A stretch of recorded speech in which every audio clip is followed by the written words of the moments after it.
because I can use meta magic to bonus action a lot of spells and then toss the emerald if I need it. Because I can use meta magic. Oh, sure. Very utilitarian. Can anyone use the emerald, the gem emerald? Yes, anyone can use the gem. Yeah. Okay. So you can use that as a bonus action with meta magic? I can cast spells as a bonus action and then use my action to throw the gem if I need to. Oh. Am a sorcerer. Yeah, because he can meta magic quicken spell. Well, can you bonus action a spell and then use a magic item that if the magic item says it allows you to cast a spell, then it counts as you casting the spell. If it says blah blah blah effect similar to or blah blah blah effect as though it's not the same as you casting it. I believe elemental gems are that second one. Okay. Right, because if you were casting it, it would take 10 minutes, an hour, or how long? Because it's like conjure. And then you have to have concentration on it and all kinds of other crap. Yeah. So whereas for me, it'll just be like bonus action spell. Go Pokemon. Yeah. There are plenty of items, like for example the crystal ball, that allow you to cast scrying. Well, if you use the item to cast the spell, then you are still casting the spell. So you'd be restricted by all the normal rules. All right. So what about the superior healing potion? Good question. Who's on the front line the most?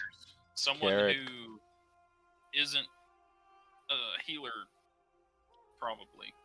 Well, in that case, that would be Carrick. He's the only one who doesn't have any healing ability. And Lars. Yeah, I would say but Carrick is usually. Yeah, Lars isn't alive. Carrick is usually up in the front though most of the time. Lars has a lot of he tries to stay away from the violence. He lost his 50-step thing. Sometimes. That's right. He did lose it. He bought that guy's loyalty. Yeah, he did. Oh, bless. If I were him, I wouldn't want to frontline right now. Okay, Carrick is taking the healing potion. Superior is, I believe, 8d8 or 8d8. 8d4 plus 8. He's got uncanny dodge. He'll be fine. Okay, so that's everything on the list. Who's taking the crystal ball? Salem. Okay. Okay. So Salem's got the crystal ball. Yep. All right. The top stuff. What was the decision on that? The platinum, the gold. Party It's going into party loot, unless we need to barter for passage. Into Yartar. Pay off the Baroness, you mean? Yeah. Okay. Are we going to liquidate any of that? Are we gonna what? Liquidate any of it? Sell it? Turn it into gold? Well, probably what I would say the best thing for us to do would probably use the torque and the bracelets as the leverage to get in. That way we don't have to worry about really liquidating anything. Now, granted, the torque itself is worth twice as much as the 4 bracelets. So what I would do is try to do the lesser stuff first and be like, hey, here's a really nice bracelet. Here's another really nice bracelet. Do you want? Here's a third one. We can just split up the gold as regular party splitting. Well, the problem is we don't know how much we're going to need altogether if it comes to that. Yeah. It would be, if we did, 2,000 gold would go to the party and 500 gold would go to each player. No, that's not what we're getting at. We're saying we don't know how much gold. If we did. Oh, well. No, I still think it's better to just keep it all together for now. Let's just hold it in escrow. Let's sort through getting through Yartar, and we'll see what we need. It is possible to overplan.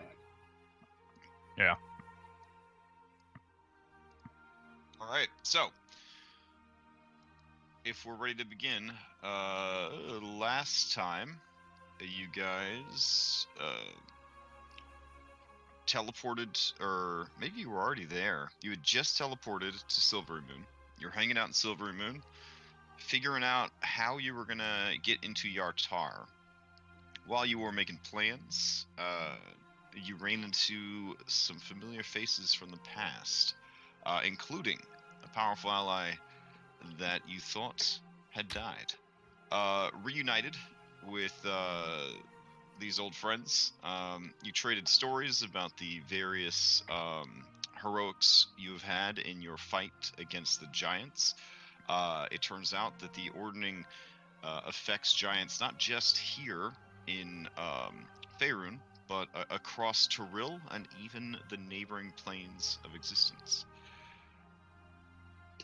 Finally, your former allies left to return to the Feywild, leaving behind one Harshnag to rejoin really your care group. about.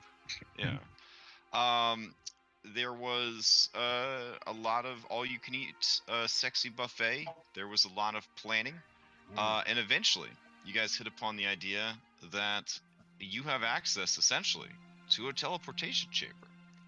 So you had Egan toot the cottage cheese horn and returned to ask if you could use the teleporter again, and also to let the princess know that her ally Harshnag was not dead. When you went to see her in the throne room, things got heated.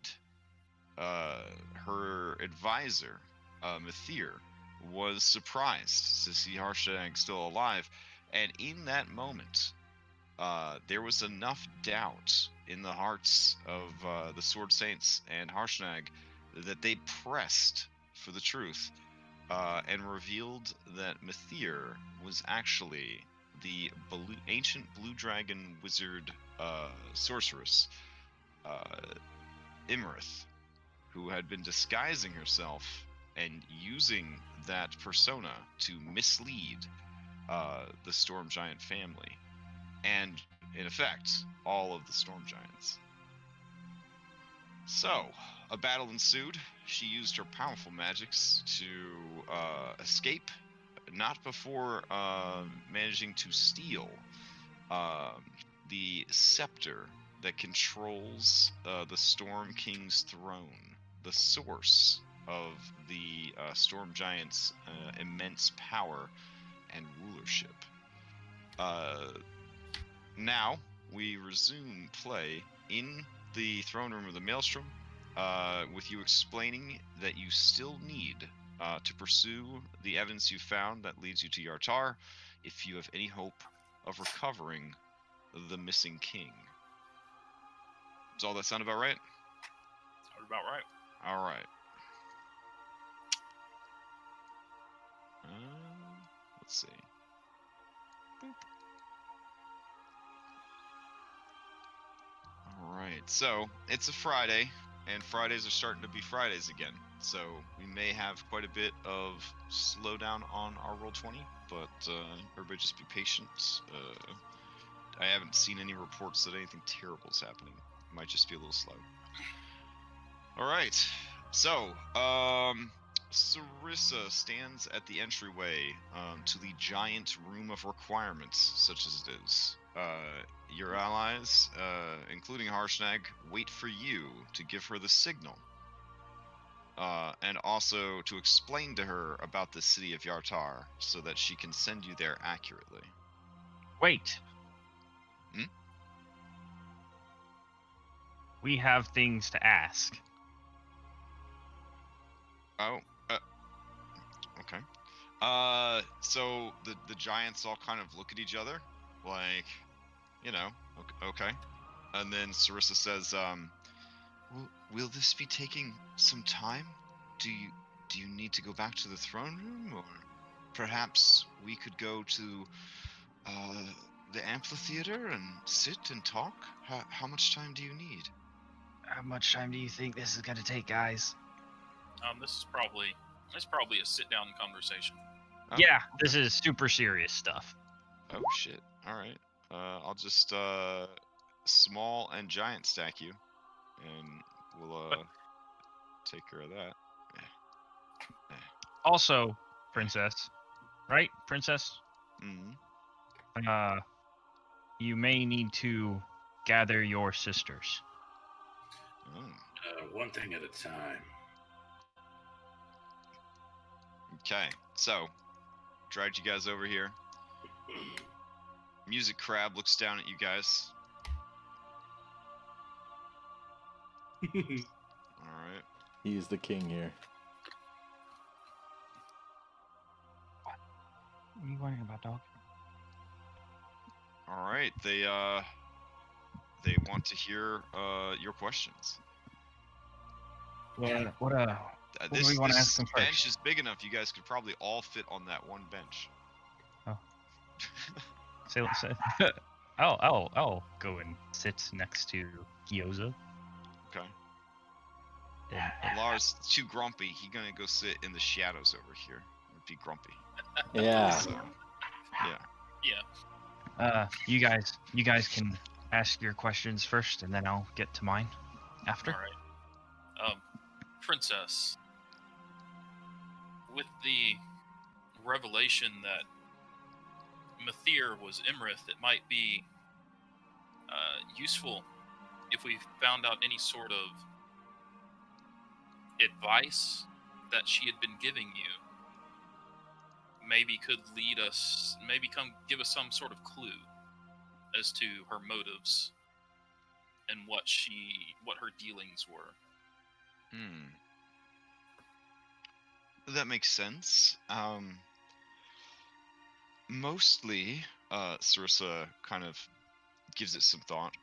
Mostly, she just ever so subtly pushed that the affairs of the lesser giants were not our concern, and they would sort themselves out, and that we should ready for war against the small folk of the coastline of the Sword Coast.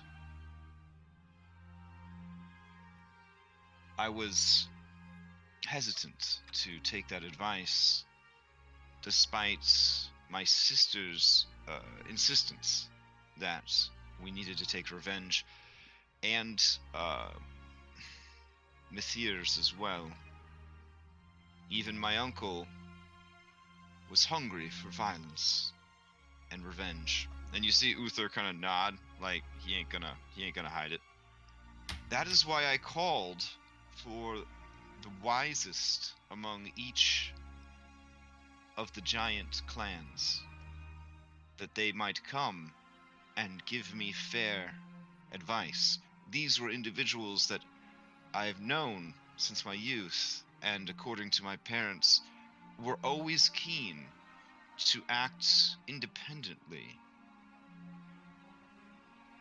I felt that I could trust them, even and she kind of looks over at the other two giants like, ooh, I may have kind of stepped in it. Even Tartha. I know that fire giants can be emotional, but she is apart from Duke Zalto. And in the end, they could not decide if it was worth the losses to attack the small folk. Did she say maybe where she wanted the storm giants to attack? Oh, well, she wanted us to hit the smaller communities first with small bands of giants, several different locations all at once, so that any sort of defense against it would be spread out. I asked what of the great cities, Neverwinter and Waterdeep.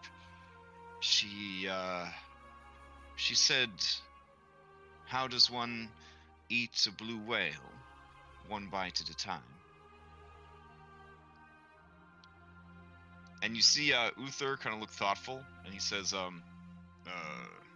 all told, her her military advice was lacking.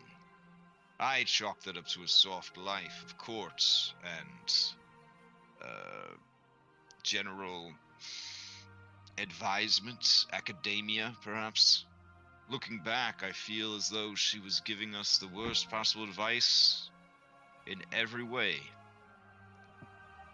Divided forces against the small folk would easily be defeated, though the number of deaths of small folk would be tremendous.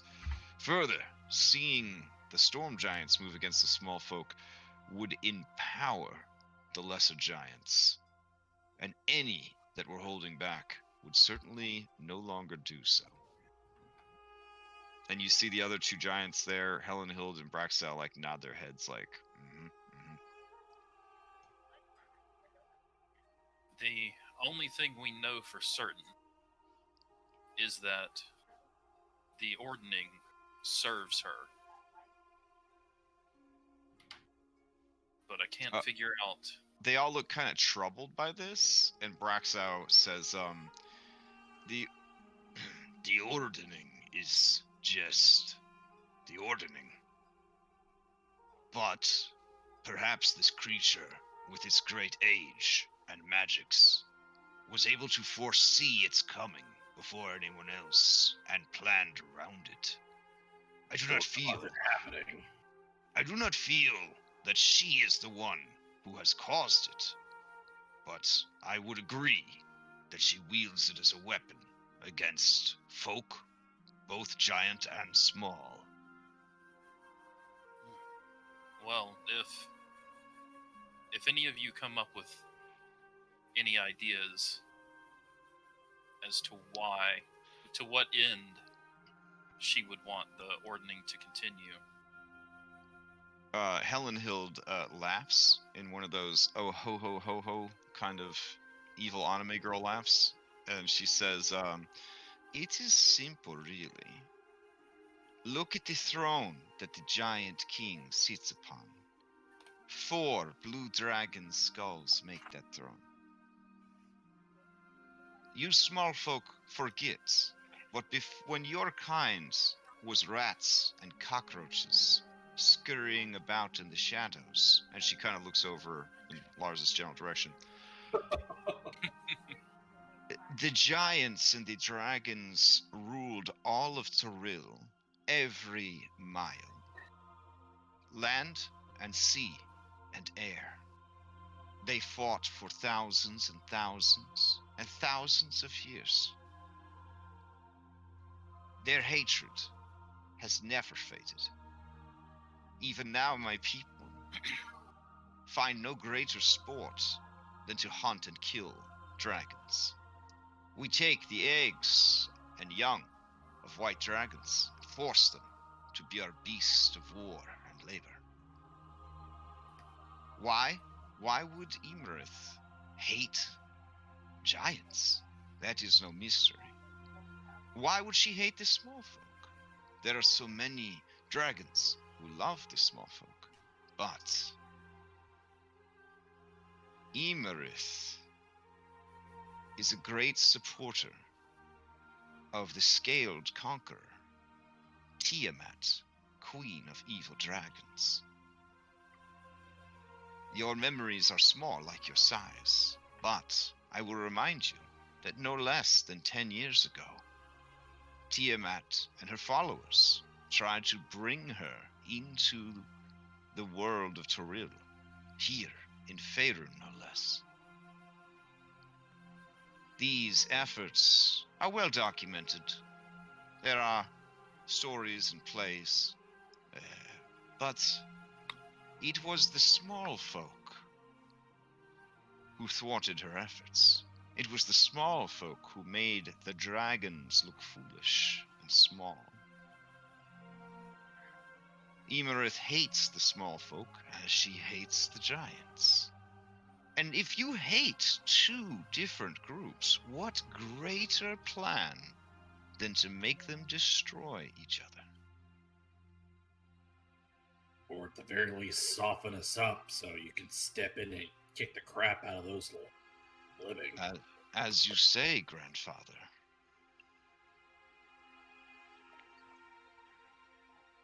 But there's got to be more to this just than Then petty. pettiness. Hmm. What we're Perhaps. seeing, but there could be something below the surface. I guess you have never truly hated small grandfather. For perhaps it is because, despite being old, you are very young. A creature like Imerith, who's lived thousands of years. What motivation does one need to keep going? Who are we to understand the motivations of a being so old and perhaps bored?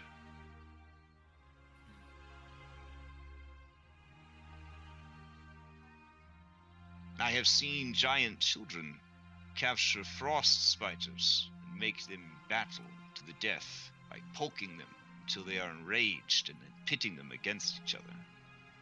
To a being such as she, perhaps that is all we are. Vermin to watch tear each other apart. I know it hurts to hear such words. It would make my cold heart feel better to know that there was more afoot, to know that she planned some great evil. But Correct does not me if seem- I'm. Hmm? Oh, sorry. I just had a random thought. Mm, And this is more towards every like us guys. Did we ever figure out if the Vonadod had anything to do with the the ordning itself, or if that was just like something separate? So OOC, the ordning is like a supernatural science fair or talent show.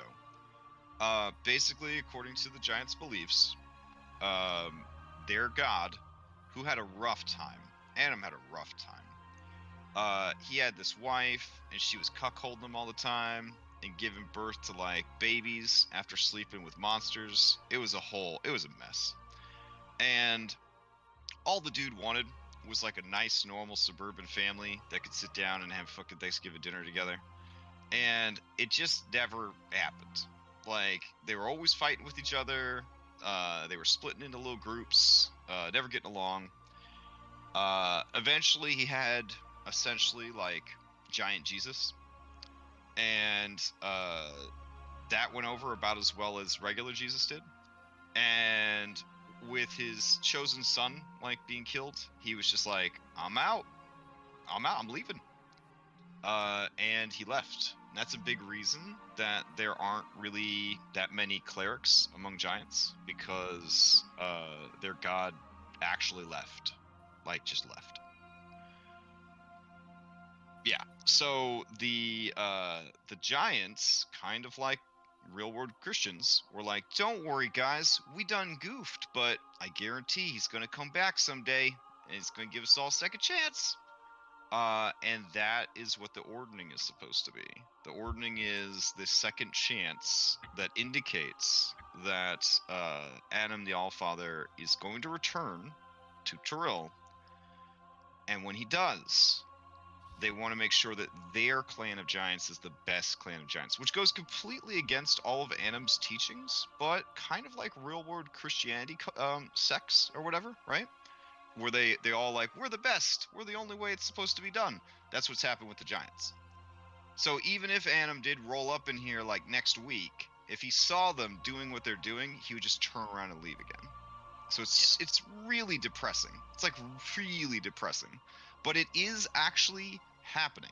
It is actually a thing where they can feel it, like spiritually, like they can feel it in their souls that the ordning is happening. And so they are desperate to gain the favor of their god And the problem is, they have been doing things the same way for so long that, like, some of them, their best idea of shaking things up is, I'm gonna reassemble the big robot. Yeah. You I'm gonna know? eat as Yeah. much as I can. Yeah, I'm gonna get so fat that God will notice me and think I'm the best. You know what I mean? Like, it's really sad. It's really sad. The Ettins were like, I'm just gonna have a baby. That's your big play. You know what I'm saying? So, like, yeah. Now there are groups of giants that are really knocking it out of the park. They're really, causing some problems. The giants in Faerun, however, that you have encountered, so far you've had, I'm going to eat a bunch, I'm going to build a giant robot, I'm going to find the ring of the ancient frost giant emperor, Lich King type, witch lord or whatever, and just, own everything. Those are the plans that they had. The storm giants weren't really going to get involved because they were already at the top of the food chain. The cloud giants are so independent that none of them were really willing to work together to achieve any goals. But there is that one cloud giant who was up to shenanigans that you guys didn't really follow up with, which is fine because it's Faerun. There's plenty of other adventuring parties trying to help out. And then you have no idea what the stone giants are up to. But then in the Feywilds, you've got the Fomorians. And in the Underdark, you got deep giants and cave giants. Down in the south, you got desert giants. Yeah, so there's like a lot of other giants. This is happening all across Toril, and you guys are dealing with the localized effects here. As far as ending the ordning, it was believed that Hekkaton and his bloodline had led like a good, pure life, like a good, like honorable life, and if the ordering ever came, he would be like the top contender type deal. Which could explain why he was taken out of the equation. And then his family, which had built up all this honor, was essentially King Lear style set up to just fall apart. Yeah, so like Imarith isn't just like pitting the giants against the small folk, she is completely ruining them. Braxal, what are the stone giants up to? Braxal looks a bit shifty-eyed, and he says, they are up to something very dangerous. It is important that you find the king, and he puts an end to this before they take their plans any further. I would not have you involved at this juncture. You are too close to finding the king. I feel this. But if you must know, there was a dark chapter in the history of my people, where, in the absence of a god who would grant us spells, we began to study the dark arts of necromancy. I know this one. Mm-hmm. I think I know this one. Then tell me. Well, I read a book. I like books. And it talked about a thing called void giants. Yes. Did this book mention the Dodkong? The what? The Dodkong. It did mention the Dodkong. The Dodkong is the Death King. Ah. He's essentially a stone giant lich. Then yes is the answer. Okay. He says, have you told the others? Would you like to, or should I? The nice fire giant lady and our shifty cloud giant friend. He Or are you kinda talking? looks around. Do you mean my friends here? Yes. I'm pretty sure I told them before. I told you guys about the void giants. Yes, you It was mentioned a the long void time giants. ago when I was still just a cat. These void giants, as you call them, they were the followers of the Dodkong. They use their magics to transcend the prime material plane. Wherever they went, it was good riddance. But in their desperation to win the love of the All-Father, the highest ranked among our many shamans insist that they must be called home. So they seek out the darkest places under the earth to call forth the giants from the void and awaken the Dodcom. I protested heavily against these decisions. In the end, I chose to leave. We should probably stop them. We should stop. I the think we ordering. should bring back Hekkaton first. How do you stop a supernatural event? We saved the king. That's what the oracle said. Right, but I If- mean, like, sure, we save the king, but can he actually, like, does anyone know? And I'll look at the princess and Uthor. Does anyone know if he actually has the power to just stop the ordning? Harshnag stands up from his chair, nearly knocking Is off the bench, and says, "You have never met the King Hekkaton. You do not know the greatness of this giant, of this man. Well, I know you're pretty great, so if you're saying I that, am nothing compared to him. I was gonna say that.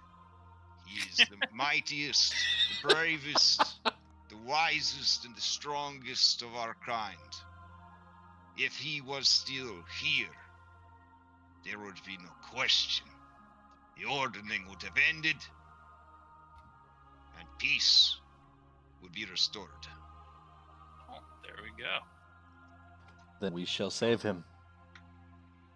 Well, that was We the plan from the must. start. Right. That okay. being said, Braxow, if I live through this, I will be coming for your people and Uh-oh. teaching them a lesson. Oh, Yeah. But I'll still give you the Elden Room. Don't worry. And Hillenheld says to Harshnag, well, good. I was worried you'd be coming after our people, but, I mean, honestly, we really screwed this one up. Why? What'd you do? They attacked the Sword Saints. That's one thing. Look, Ha. but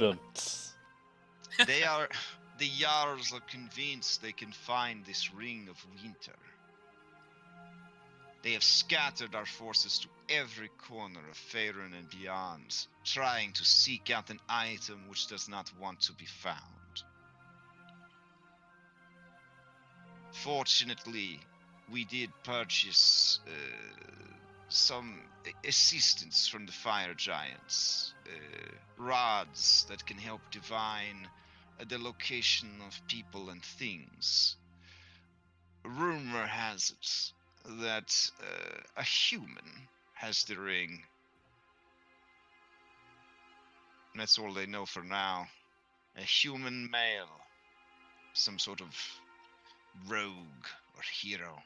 That is why they have been attacking adventurers. That doesn't seem smart. She shrugs. She's like, I told them we should just kill lots of dragons.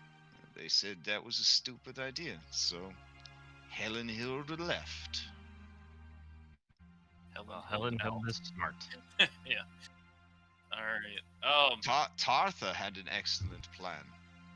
She said that they should go to the rift beneath Neverwinter, the thin place between this world and the fire plane, and crack it open, spilling forth the elemental plane of fire into the world.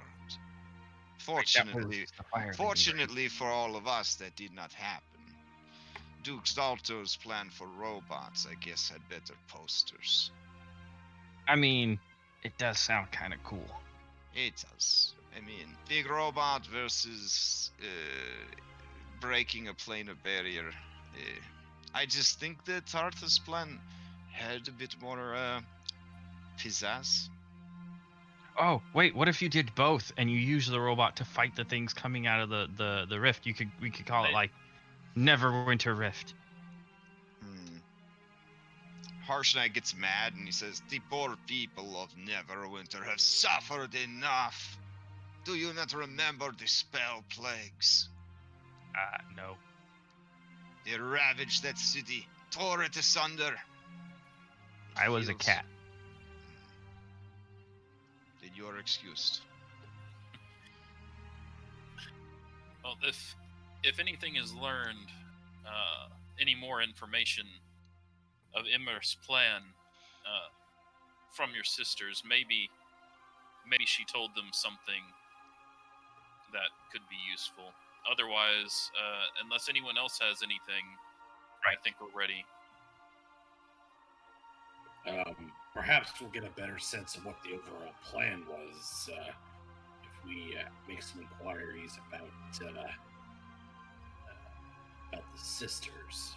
I think it might be best. What their role was in this? I think it might be best to let the storm giants take care of that in-house sort of thing.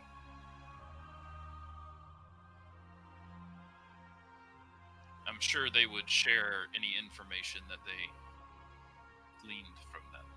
Sarissa nods at you appreciatively, Gyoza, and then says, "While you follow the clues to my father, I will spend no small amounts of my personal wealth and resources to learn all that I can of this creature, Imerith." We appreciate that, Princess. Does anyone else have any other business?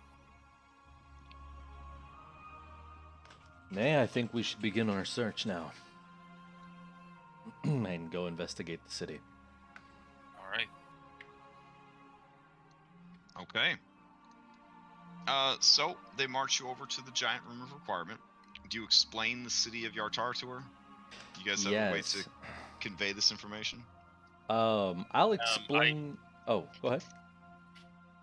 Gyoza's an outlander. I don't know if that applies to making maps of cities, but he could definitely make a 3D. Well, they have a map of the Sword Coast. You could show them on the map where it is. That'll certainly help. Yeah. Okay. Could I? I don't know if they would.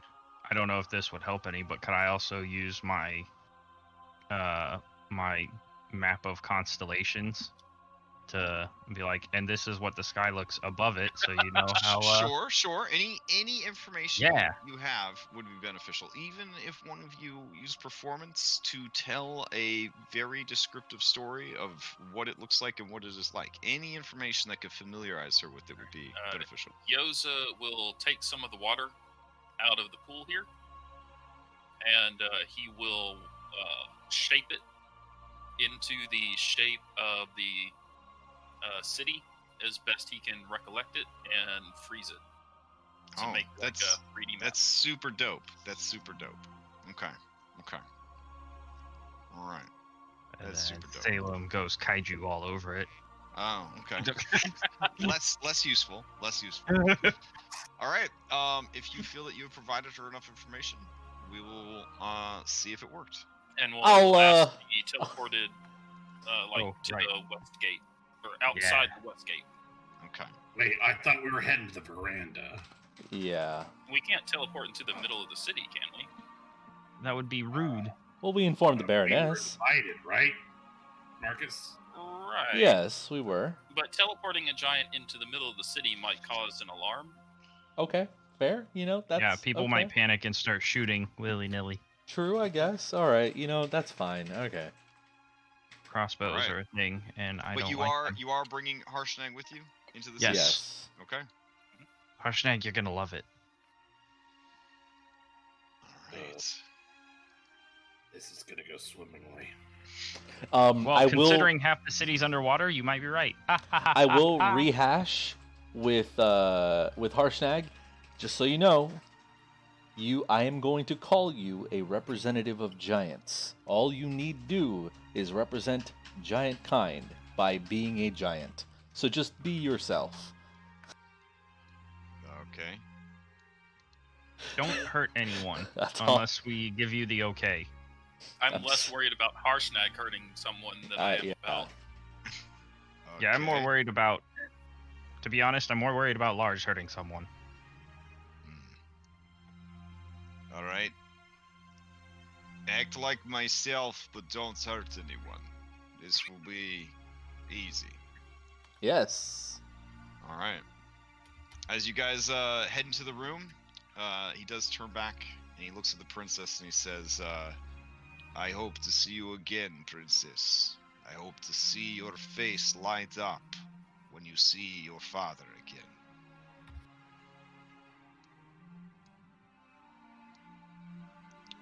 All right. You can like to insight what Harshnag just said, because Egan is trying to understand relationships, and I think he's having an aha moment. Okay. Go ahead and give me an insight check, Egan. Yeah. Hey, look at that. Despite a rather radical difference in size, Harshnag has the hots for the princess. Egan's gonna lean into Carrick and be like, is he looking for some strange with the princess? And Carrick's just gonna elbow him in the gut and shut up. Harshnag, you should give her something. I did. I gave her a promise and a compliment. No, like a token. Hey, just let him do his thing. Don't I harsh don't- him. I don't want to hurt your feelings, Salem, but tokens are for people who are overcompensating. And as he says that, you guys teleport to the outskirts of Yartar. Oh god, Harshnag, I love you even more right now, brother. All right, as you guys appear, you are a little ways off from the double-towered gatehouse that separates the city of Yartar from the main river itself. Though the river has been thoroughly canaled to feed into the city. All right, to the north and south, you see rice paddies and other marshy croplands. There is a slight stink in the air, as marshy areas tend to have. There are travelers on the road. They panic when they see there is a giant, turn their horses around and begin to flee. That's fine. It's going really well already. I think we should be okay, provided you just, don't look like you're gonna kill anybody. I'm sure it'll be fine. Yeah. Okay.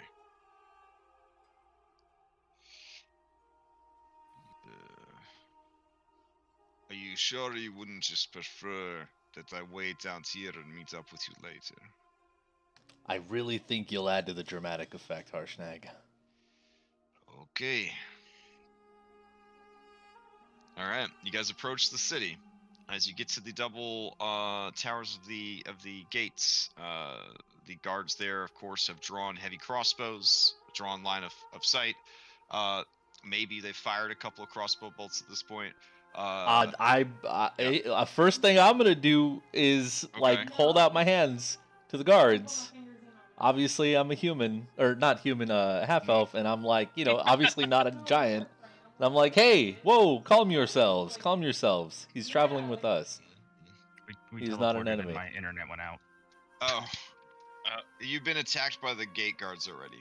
I knew this was gonna happen. No, really? Actually, they're rolling initiative, just attacking without anything? No. Well, they saw a big giant, and they have crossbows with 200 what 250-foot range. So yeah, they were trying to get some free shots off. I mean, I feel like Oh. if you were still low level, you would probably do that if you saw a giant. Well, thaumaturgy yell. I'm thaumaturgy Okay. yelling to them. Yep. I'll do that if I Alright. have to. Absolutely. They yell back, their voices hoarse from the effort. Who are you? We are I the. rolled a check for your fame. They did not recognize you. Ah, okay. We are the Sword Saints of Phandalin. We have come on request. After speaking with the Baroness, we are to meet with her now, including our giant friend here. All right. There's a long pause, and then you hear, "Wait there. I'll ask." Okay. All right. About 10 minutes later, guy yells back, "Oh yeah, there was a report about that. But it don't mention any giants."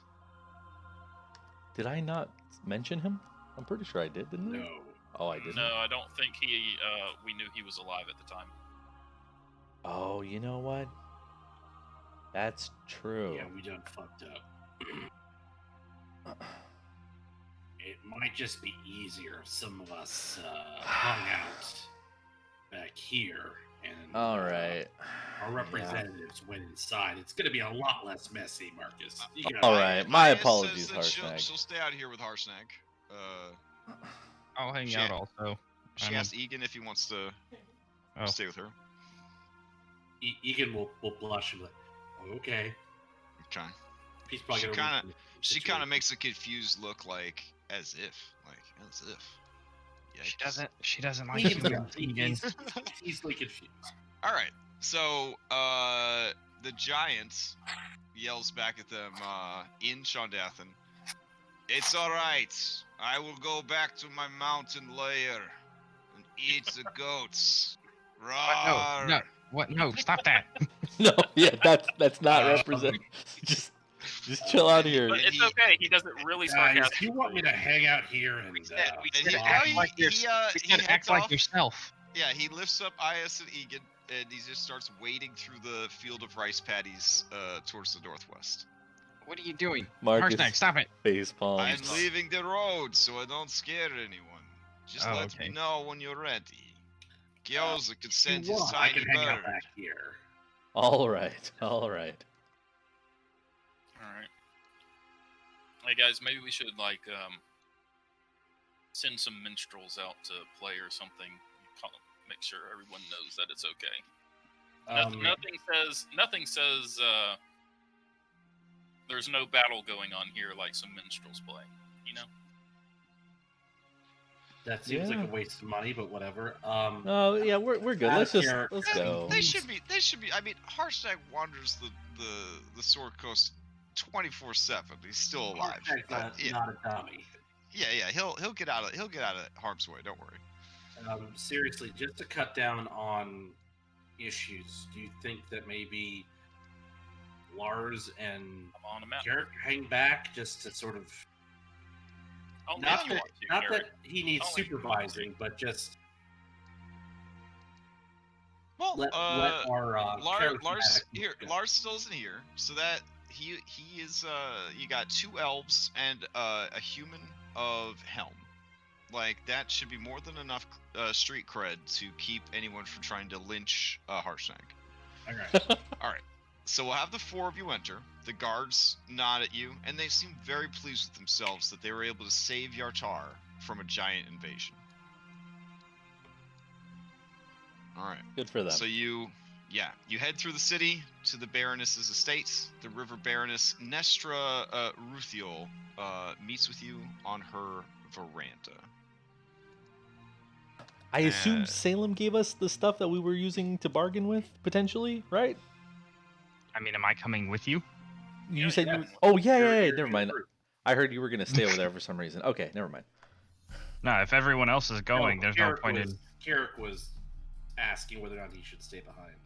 Why? Yeah, you've attained sort of a form at this point where everyone assumes that someone in the party is just one of them weird UA pet classes. and that you're just some kind of like conjured monster at this point, like a fucking Pokemon, basically. Yep. Yeah. I'll trade you a pardon for your Pokemon. Yeah. What? No. Go. I mean, wait, hold on. We could use this to our advantage. All right. So, on the veranda, you meet with River Baroness Nestra Ruthio. Looking down from the veranda at the city below, you see the beautiful architecture, canals, little gondolas, people going to and fro. Commerce, baby, commerce. She looks at all of you. Marcus, there is that brief moment where you remember spying on her while she was dropping a deuce. Go ahead and give me a deception check to see if that comes to mind and is red on your face. Nope. Good poker face. All right. Tea and cakes are brought out, and about 5 minutes in, she says, "All right, we're just gonna skip the rest of the social necessities. Tell me why the fuck you want back in my city." All right. To put it plainly, the We're issue gonna with stop the giants. Yes, I had heard you brought a giant. I should have liked to meet this giant, but apparently the guards give you a hard time. That guard has been docked 2 weeks' pay. lovely. Good, You good. would have loved the We- giant. we He's a don't, very lovely We man. don't do with racism. Yartar is trying very hard to become a much more cosmopolitan city, like our sister city, Waterdeep. I So, think Marcus, you're well on your way. How is coming to Yartar, a city that has no giants, going to stop the giants? Well, we have a. It's a bit of a long story. If you would like to listen to it all, or do you want the short version? Well, OOC, let's say that you gave her the long version, but you'll give me the short version, and then one of you will roll a performance with advantage to represent everybody contributing. So just give me the bullet list of what you felt is worth telling her. Could you let me argue for persuasion? Yeah, I guess so. This is more like you're telling the story of what you've done. But I guess you could leverage that story into a persuasion check. But this is yeah. Yeah, this is more like performance because you're trying to like Okay. make what you're doing sound like heroic and important and interesting and stuff like that. That's fair. There will be a time for persuasion later on. All right. Well, we would definitely tell her about defeating Guh and traveling to the court of the Storm Giants. About finding the riverboat token and why it's important. Why the Storm Giants want us to the Storm Giants want us to be here to investigate this, so they do not have to come themselves, because if we didn't investigate it, they would, for sure. What am I missing, guys? Definitely blow out of the water, like the fact that this token was thousands of leagues under the ocean, thousands of miles away. Well, the Storm Giants took it there. But these people probably have no idea where the Storm Giants live. But they think they live in the clouds. So, 'cause storms.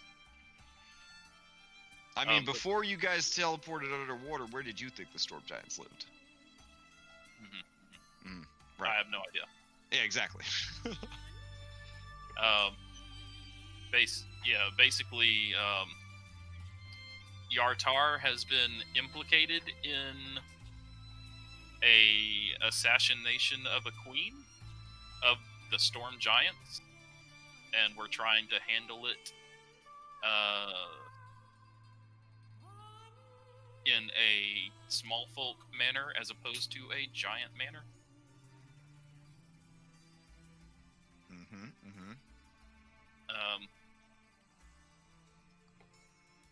I guess Marcus plays up the fact that the coin was in the ocean.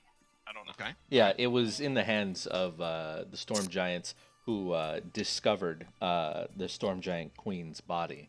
The only thing that was left was the token, which is the very same of the tokens who were on that riverboat casino. Yeah, if she doesn't recognize it immediately. Oh, she recognizes immediately.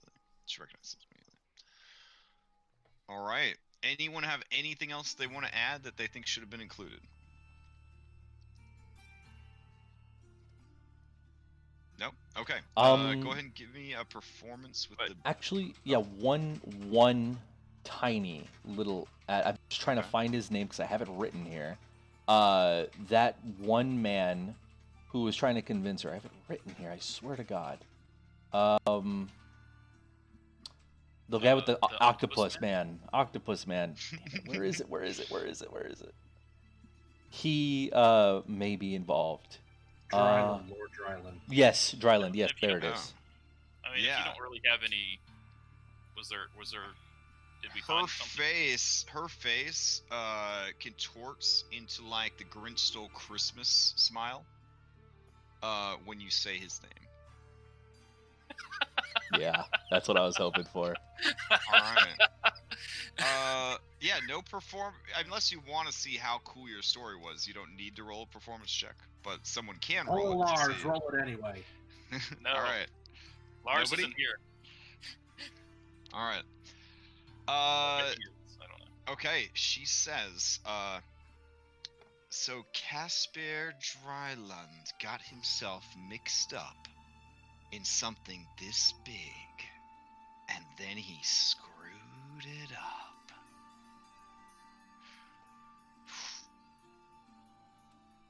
She takes this small cupcake, very slowly takes the paper off of it. She breaks it in half, flips the frosting upside down, and makes it into a frosting sandwich, and eats it. When she's completely done, she takes a sip of tea, swishes it around, washes it down. Still smiling, she says, "Welcome back to Yartar, Sword Saints.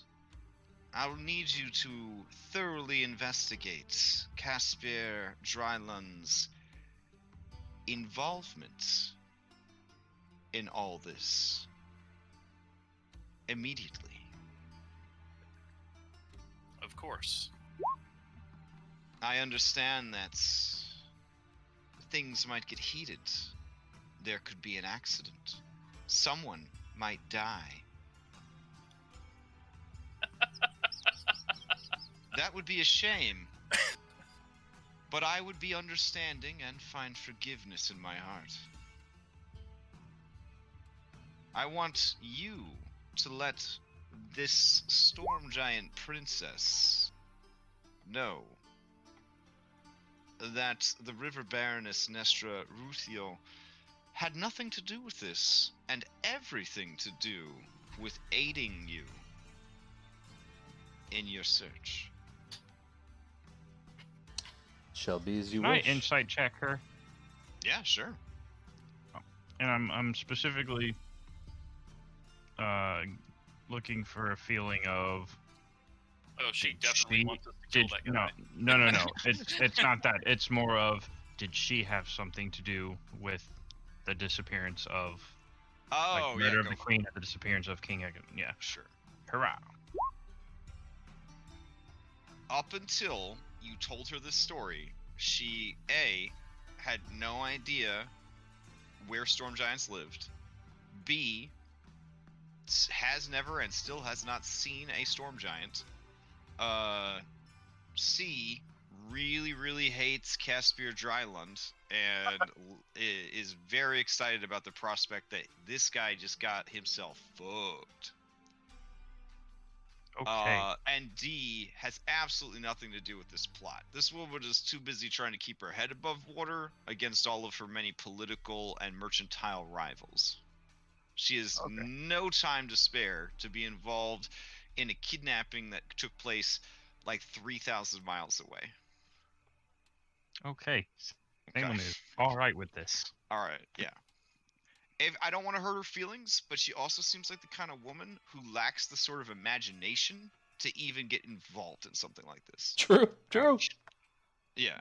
No, I mean it's like, she's like a good businesswoman and a good politician, but she's definitely too grounded to be like, it would be dope teaming up with an ancient blue dragon wizard sorceress and fucking over all of mankind and giants at the same time. I wonder how I could help. Like this is would never occur to this lady. Yeah. Come to Checks think out. of it, it makes you wonder why anybody would team up for this. But I guess people have done worse for less. So Well- it might just come down to money. My understanding is you did tell us with the legend lore that I cast Mhm. that Imrith does have the ability to control people mentally, I believe, Mhm. or make them her Oh, slaves. easily. Yeah. So my figuring is that it's something along those lines. And unfortunately, this Lord Dryland is either a pawn in that, or he unknowingly is associated with it by chance, and unfortunately, he's probably going to take the fall. She doesn't want to hear that.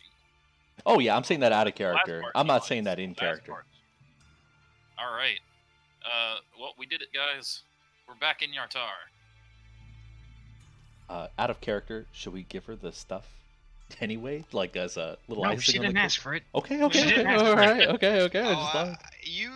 No. You get the feeling that if you take care of her strongest political rival, you will be even Steven. All right. All right. So, I thank have you to for- ask, did thank you for your anybody time. after last week look up what a Faerun is, or no? A what? Because No. it came up in your legend lore or whatever. Okay. Oh, that's important, I think. Yeah, Hey, these were the hey, creatures that Imerith leveled up on or whatever when she was like a kid. Can I look that Here, up? I'll post a picture of them. Oh dear God. When I was a kid, I used to call them the evil ice cream cones. They're basically like magic eaters. Like sunflower worm. yeah. So these creatures are they eat magic, and they are also all like 20th level spellcasters. And people, Oh, wow. apparently. Yeah, and they age up like dragons, so they come in different sizes and power classes. And- They were a very powerful force in the ancient history of Forgotten Realms. Nowadays, if you run into them, it's very much like a Great Old One situation. And what were we looking Hmm. at when we heard about these things? Marcus was legend telling lore. you Imra's backstory, since she's legendary enough to be affected by legend lore, and And- these are things that she used to level up on. So she this used to was go her beat up one of these. killing boars in the woods. This was her giant rats in the basement She beat up monsters. ugly sunflower worm. Okay. Yes, I they're- mean, lovely. And, Lovely. and the counter spell, the one that does psychic damage, was developed specifically to deal with these creatures. I was gonna say, what did she do? Did she pull like a non-specific legendary fighter thing where she ate one of them and gained their power? Yeah. Also, the largest concentration of these creatures is in the ruins of the Netherese Empire, which the largest concentration of those ruins is in the Anauroch Desert. Do we know where that is? It is east of your current location. We're not going there. I don't know. I'm down eventually. How bad do I get the feeling? How bad do? What am I trying to say? How badly does she actually want to meet Harshnag? Should we try and get Harshnag in the city to come meet her? I think she wants. like that. At this point, all she wants is for you to go whoop this dude's ass. Right, Like, right. yeah, I think the novelty of Harshnag is forgotten as soon as she heard that this guy was involved. Like, as soon as you drop that name, you Mhm. instantly succeeded at all of your checks. Like, That's all. That's what she's after. All right, guys, we go question this guy, and then we send him to the She fishes. has the head of her household give you guys a official writ, like a pass. I was just about to ask. That not only are you welcome in the city, but you are on her official business. Right. Marcus That's will right. take it. Step You aside. do see prudently that it only lasts for 48 hours. Oh god, That's we gotta fine. go. That's like, fine. All We- right. We're All right, wasting so- time. And let's split up. We'll all get to role play something. One of us can go check with like the Thieves Guild to see if they know anything about the mercenaries. One of us can go check with the armor and weaponsmiths and stuff, see if any mercenary companies had been outfitted here recently. Sure. And then another group can go figure out where this guy is or investigate the riverboat. Take care. I'm going to magically commune and see if I can figure anything out. First. Okay. Well, okay, go ahead. And do then that I'll probably head to the riverboat and see if I can find anything out from people there, if anyone wants to come afterwards. But I don't know if you guys want to split up Okay. first and then we'll just do that, or if you guys With want to wait. the pass that you have, you should probably stay together. But you could, do like a circuit of the city. So why don't we just do what's the first group and question / method that you're trying to get information about? I guess Marcus's commune. If you're Okay. gonna.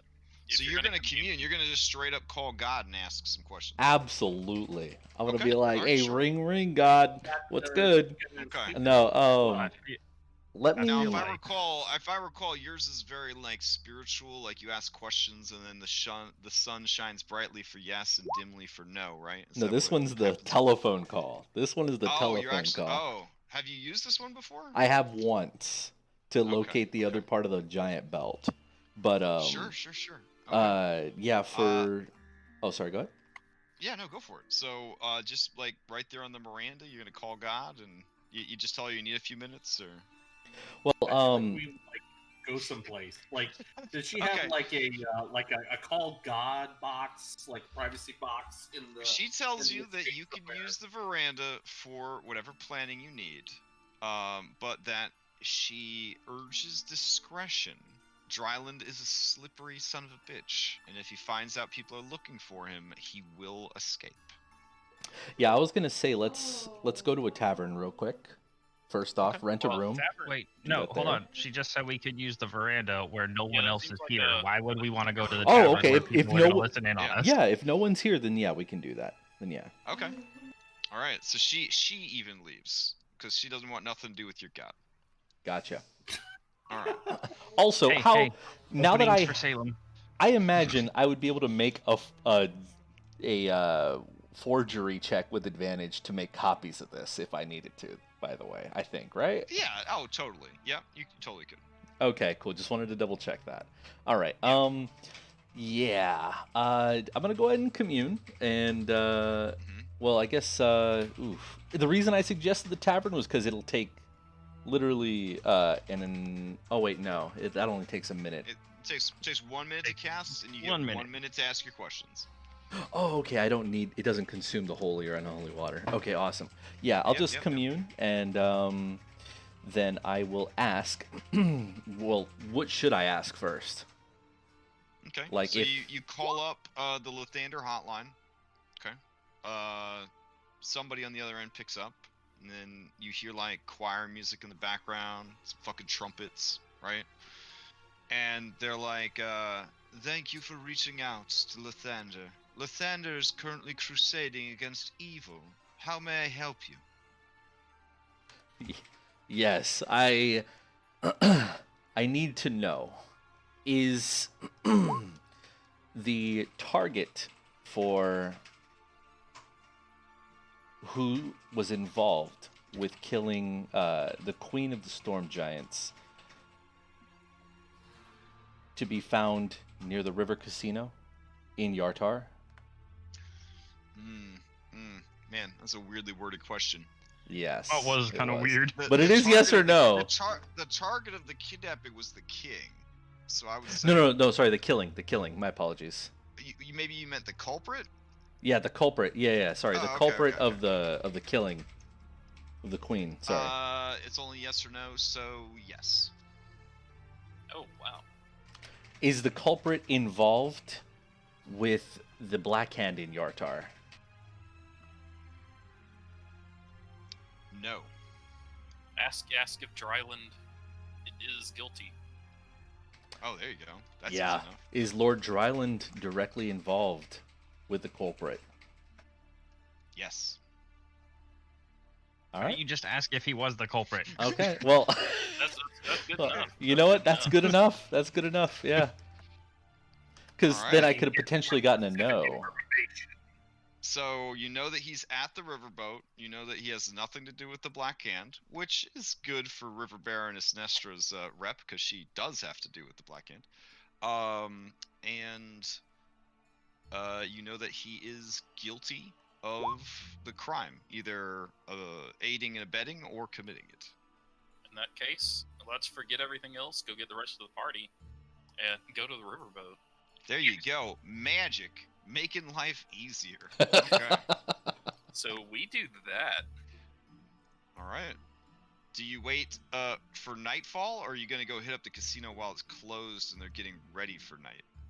We're gonna do it while they're We closed. can get Dryland by himself, more or less.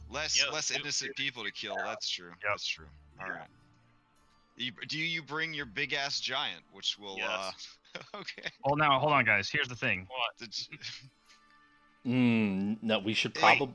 Actually- I was thinking. I had this idea.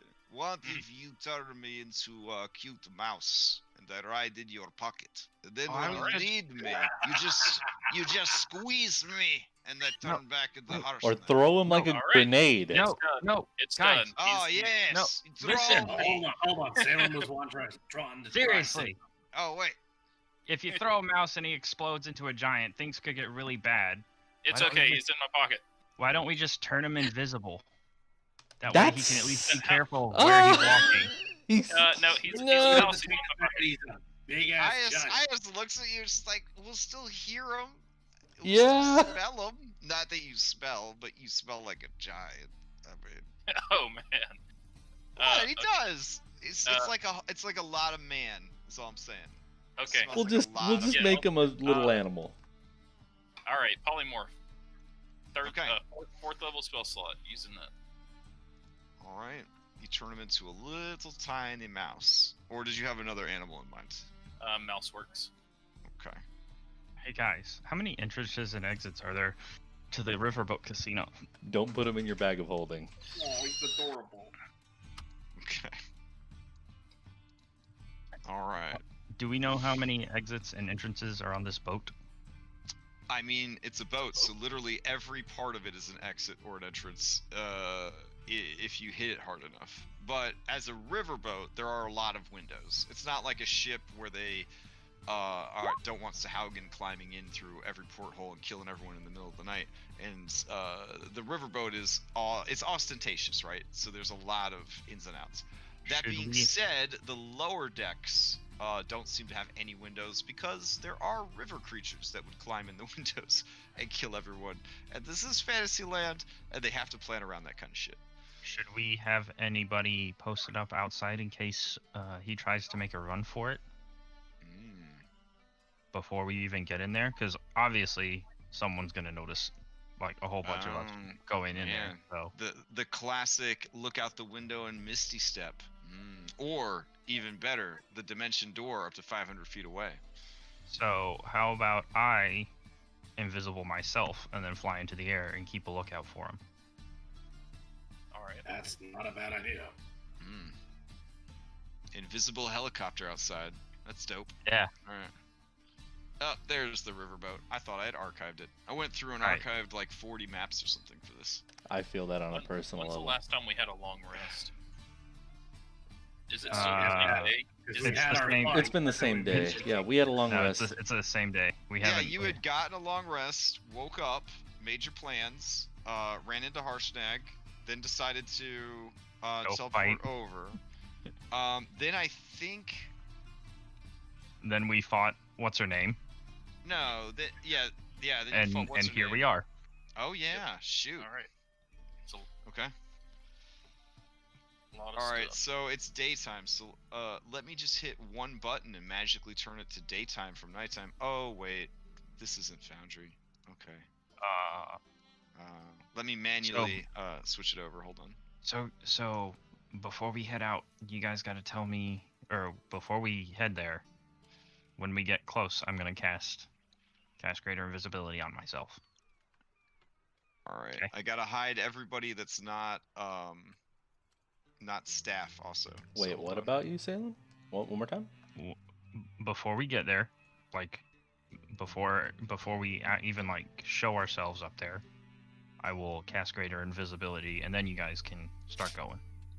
Okay. Okay. So I'm gonna get up and above before anything happens. All right. Just in weird chance, I'll also cast water breathing on everybody. I don't know. It's Yartar. There's a lot of water. That's Y'all That's got fair. water breathing. We could get flushed down a toilet again. I'll It's use Salem. honestly, or at your level, it should just be like every day when you wake up. I will let we you get know. ready. Salem, I'll use sending if we need to communicate. If you're Okay, too far. good, because I won't be able to do anything, Yeah, don't worry. Except I'll attack. sending you. Yep. which I'm gonna do.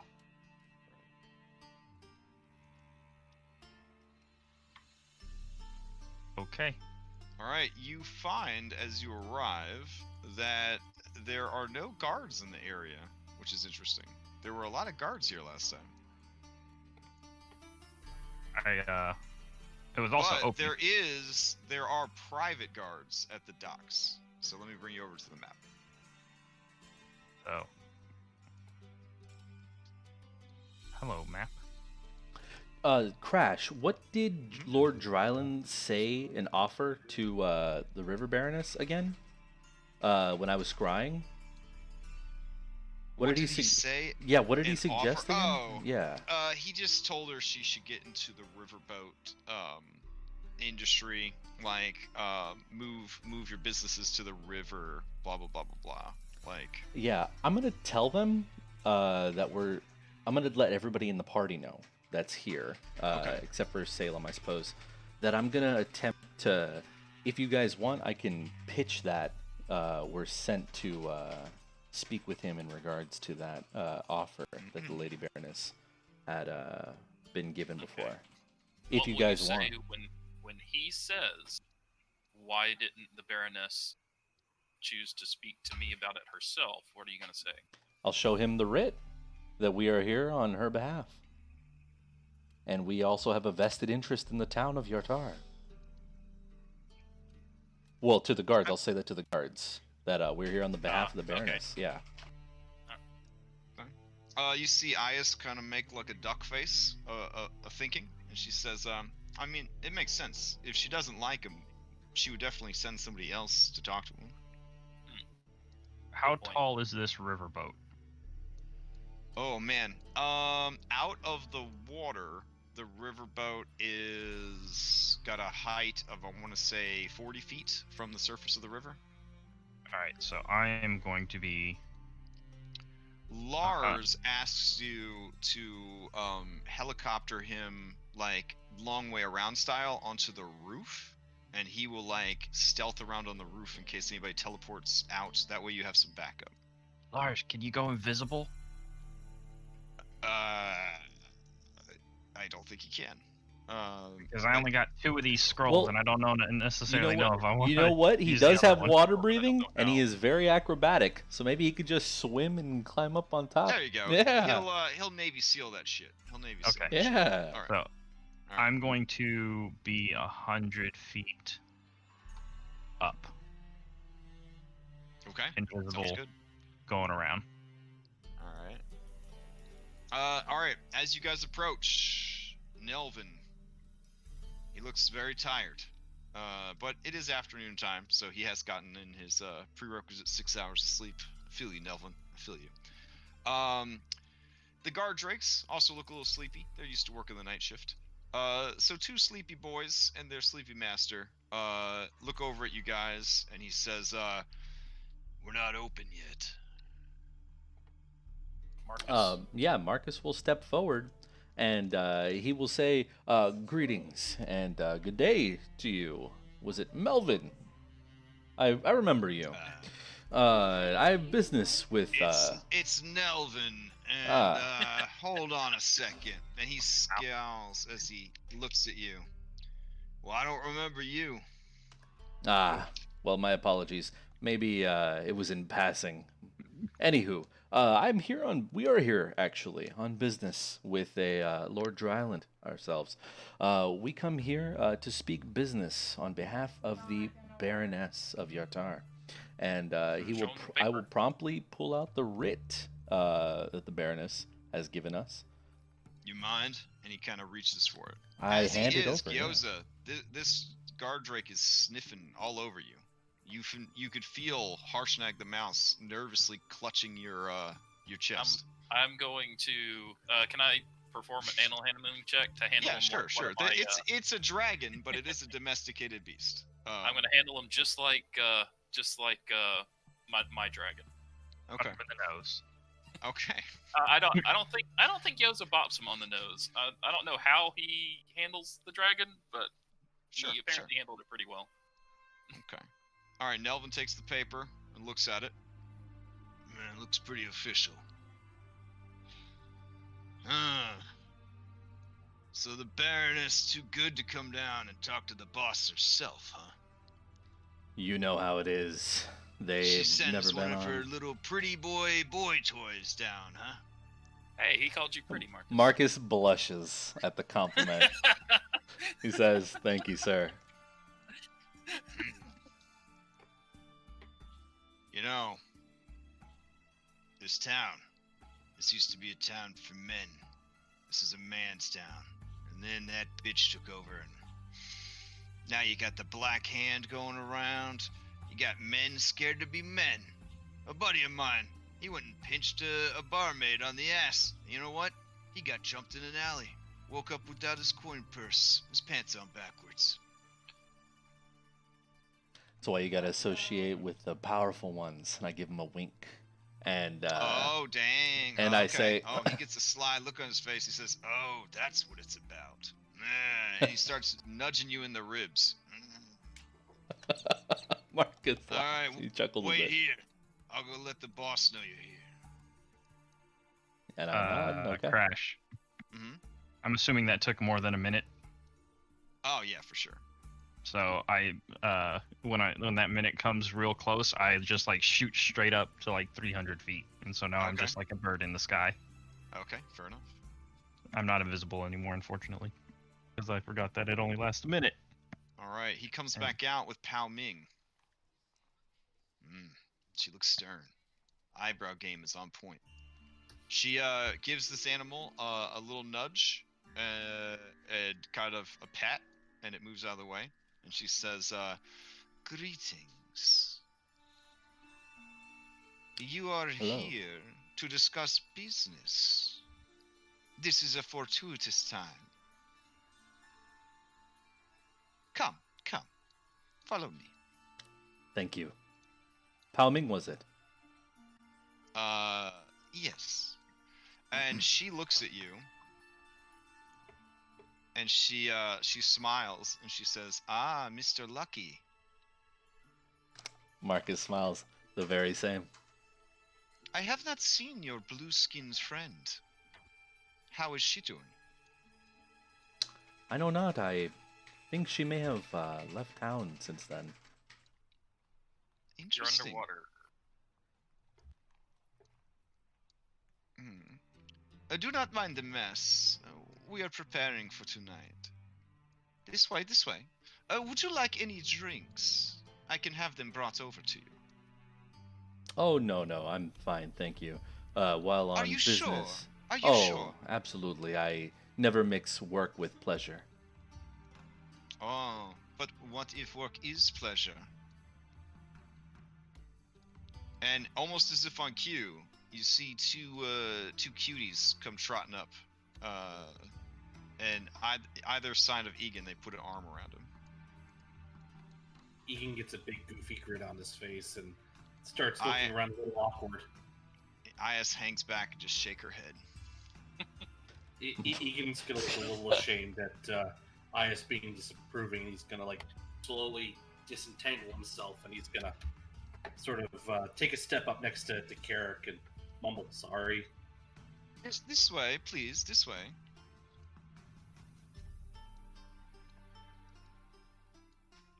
All right. As she approaches, she says, "Hold, I must speak with the master." And she heads over, and she kind of leans in and whispers to him. He and the octopus, they listen attentively. And he nods to her, and she steps off to the side, but does not leave. He moves to this chair and motions for you guys to take up chairs around the table, which currently is not set with a card game, but has a bunch of his papers that he was working on, business stuff, at the business factory. He starts kind of piling it all up and putting it away as you guys make your way over. He looks at these ladies, and these ladies rush to go grab refreshments and drinks. Yeah, Marcus pulls up and gets the next seat right next to him here. Sure.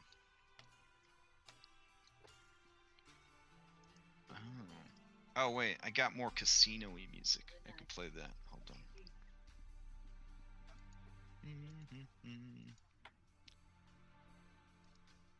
This might come in a little loud on your groovy than the track we're currently listening to.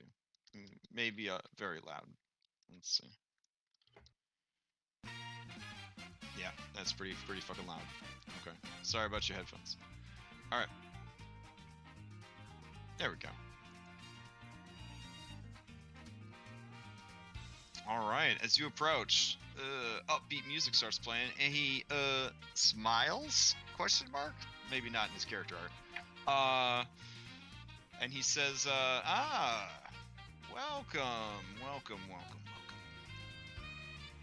What was your name? Marcus, right? Indeed. The very same. We played cards, didn't we? We did. Didn't you leave with a rather beautiful woman that night? I did. She was a real regular around here. What was her name? Honestly, I can't quite remember myself. He chuckles, a little bit of a laugh. He kind of scowls for a second, and then throws his head back and laughs. The octopus scowls, looks at Dryland, and it also throws its head back and laughs. Okay. So, I understand that you have official business from your sugar mama. What do you have to discuss? Also, Well, I find it strange that you felt the need to bring such an eclectic group of individuals. Are these not the Sword Saints of Phandalin? the very same. Are you not a member of the Sword Saints of Phandalin? The very same. I see. Are you not pursuing an end to the ordning? The very least that's same. what the stories that are being told say. Well, you could understand, and he puts a hand on his chest, and you watch the octopus pantomime putting a tentacle or an arm on its chest. Sorry, octopus, I know you. Well, do you have tentacles or arms? I can never remember. It puts a tentacle on its chest area, mimicking him, and he says, "So you've taken a break from all that to broker a deal for the River Baroness in an area where there's no giant activity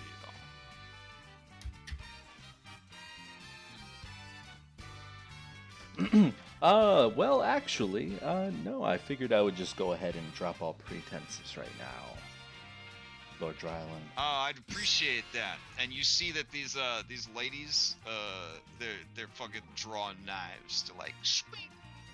And I say, whoa, whoa, whoa. Doesn't necessarily have to end that way. Ladies. These are very powerful individuals. Let's hear what they have to say. Garrick. Hey, I would have seen him coming. That's why I positioned myself the way I did. Back to the wall. I see the pretty girls coming with their knives. Yeah. Alright, With that, while right. being keeping an eye on how far, or mentally noting how far they are and how long it would take for them to get to me. I'm keeping that at the forefront of my attention while I say this, so that I'm not surprised. I'm gonna say. Sure. No, at this point, no one will be surprised. Okay. At this point. All right. You are Beautiful. You're in a Mexican standoff for sure. Yeah. Yeah, that's what I was hoping for. I'm gonna say, Yeah. let me put it simply, Lord Dryland. So, from what I understand, and he'll pull out the token, and he'll place it on the table. To say, you see, I was really confused. I'm sure you recognize this, right? And I'll put the token out in front of him. Oh, that there's a golden goose. I'm sure you won a lot of them the night you were making eyes with your special lady friend. I did. What a lovely, memorable night that Wasn't was. there some mutated tabaxi? Oh, let me guess. You got that one hanging out somewhere in case I try to escape. I'm glad you're so respectful and understanding. You see, the reason I we're also here. noticed that the guards I usually keep on the payroll took an early dinner. Yeah, I haven't gotten where I am by not paying attention. Smart man. Mm. You know what another smarter man decision would be? Mm. Understand when it is that you've lost. You see, I no respect. one to hold them and no one to fold them. I got you. Absolutely. See, I respect a man who understands his limits. And frankly, we're here to figure out what exactly happened. I would appreciate it if you, by chance, were able to share with us the details of what happened, and maybe, just maybe, things will go over a lot smoother than they have to be. Yeah, because there doesn't seem to be much money to be made Well, in death. in mercenary work when you've already got a lovely casino here. So maybe someone had something on you and forced you to work with them. Maybe you could sell someone out, and that'll just be the end of it. Okay. He makes a very sad face when you say these words. Like his face is a mask of regret and sorrow when you say these things.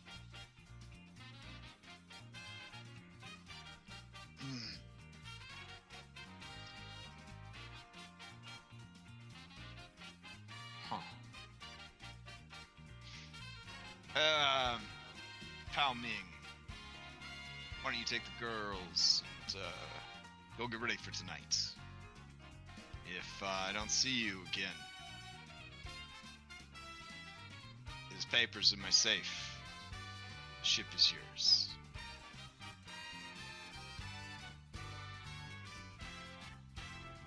Okay, she seems flustered, but she gives a curt nod, and with her eyes, motions to the ladies, and she heads down the stairs, and they head down the stairs.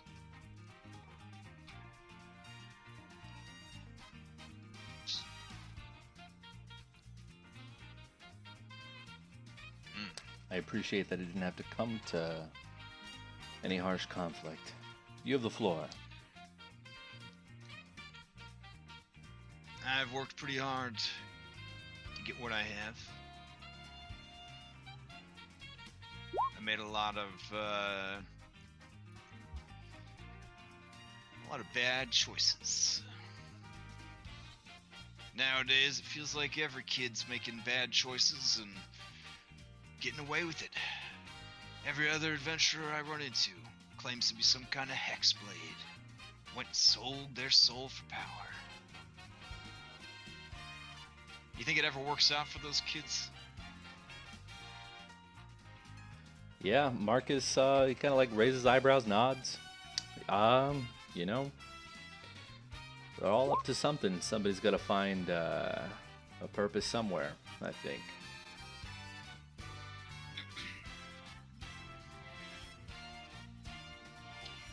Yeah, so I was young and wanted to get ahead. Fell in with the wrong crowd.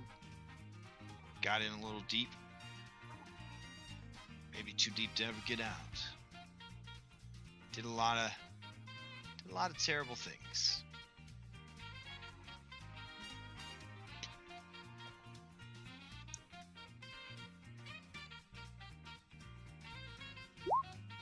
But I thought it was all gonna work out.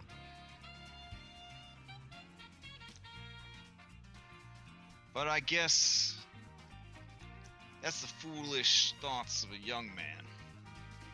They're tempered now with all the years that I've accumulated.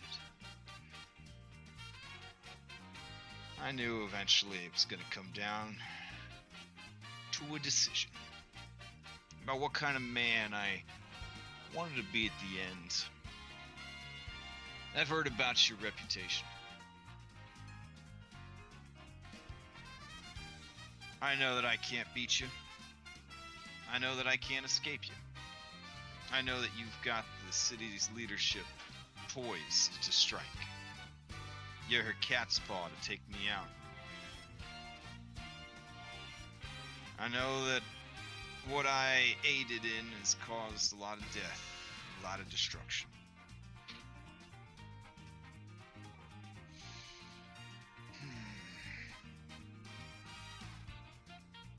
Damn it.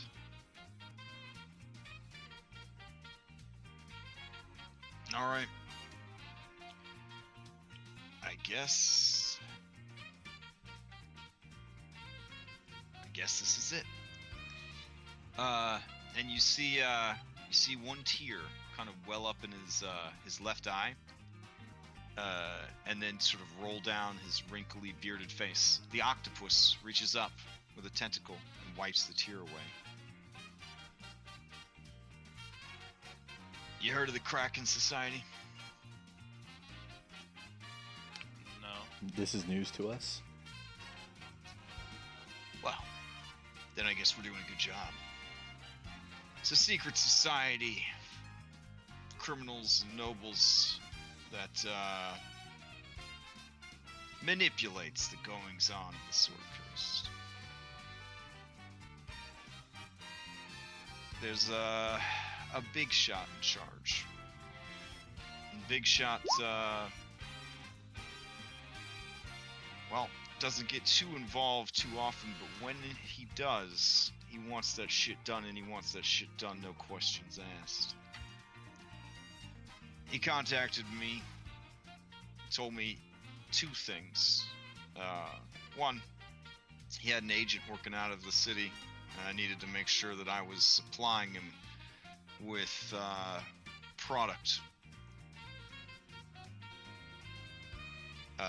From what I understand, you flushed that particular turd down the drain.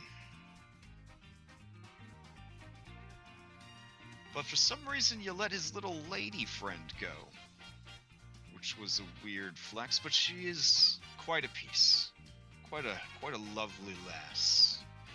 Can't imagine what she did to earn her freedom, but I bet it would make me blush, even with my advanced years. Made me blush. But that's your business and not mine. So here's the thing. I got the second command from the big man himself, and it was I needed to hire a crack team of killers, giant killers,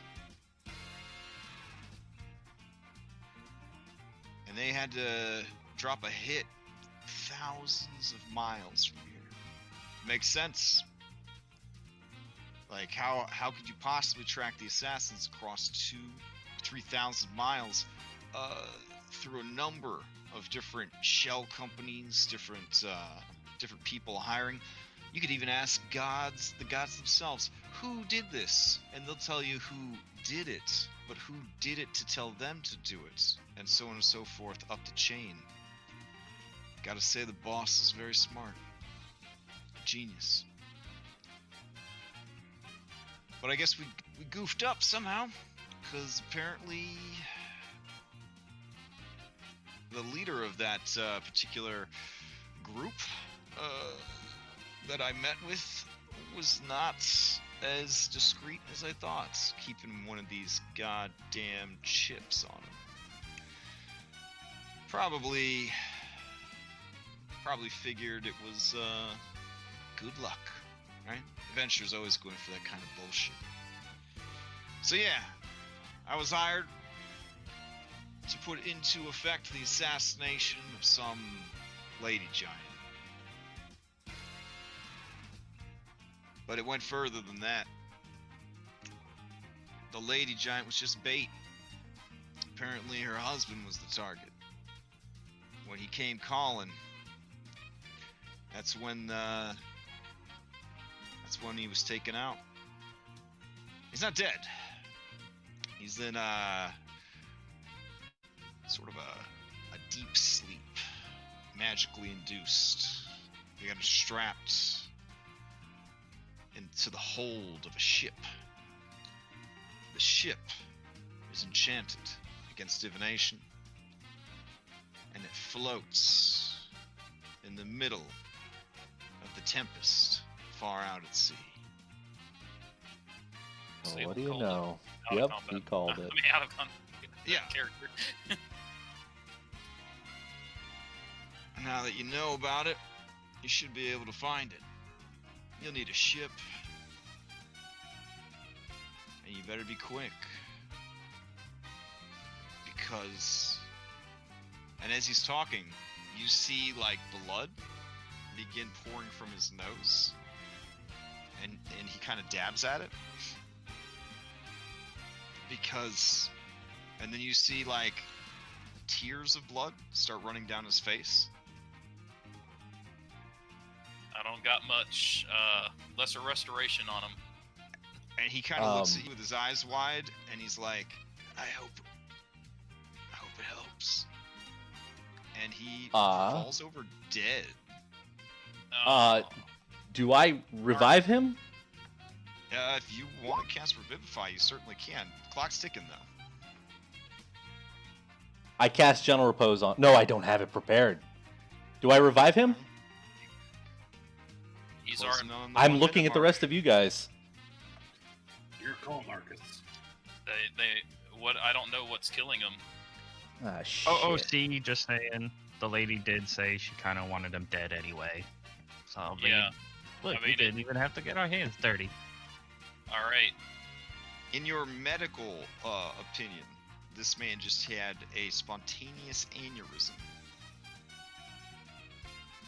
In your magical opinion, someone just killed him with psychic damage. It was Wow. the octopus.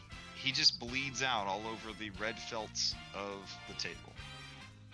The What else? octopus disappears because, familiars.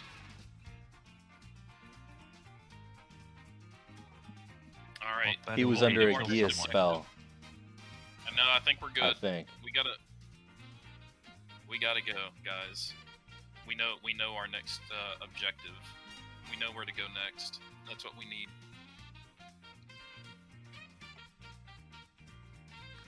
Let's go let the Baroness know.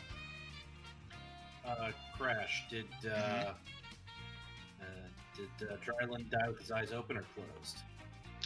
Wide open and terrified. Ah, fuck. Is it still a minute? If it's still a minute, I'm casting it. I'm casting it if it's still a minute. Oh, it's the minute has passed. All You have right. to do a raised dead at this point. It's all right. He was going to be killed anyway, Marcus. If you revived him now, he's a dead man walking either way, unless you wanted to protect him 24/7 for the rest of his life. You see Pao Ming standing at the top of the stairs. She looks at all of you solemnly. You get what you need? Whoever he was working for sure knew what they were doing. Yes. Yeah. We have no further business here, Pao Ming. I thank you for your hospitality, and I give you my condolences. We will be leaving. Okay. She nods to you guys in a little half bow.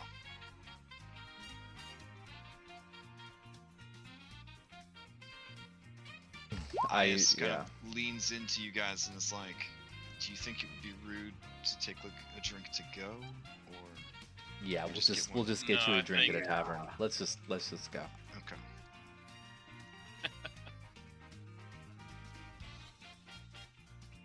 Right. And then we All right. just walk out.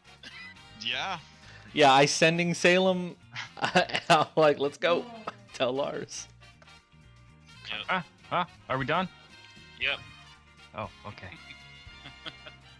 And I'll go and helicopter Lars off the roof. All right. So, you guys head back out into the city at large, leaving behind the Grand Dame Riverboat Casino.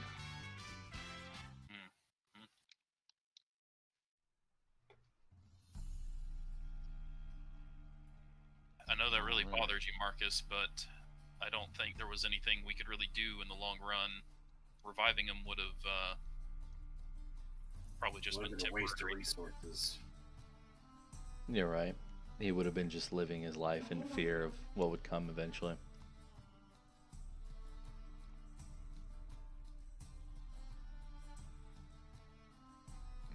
All right. Okay. Well, then I guess we'll head straight to the Baroness.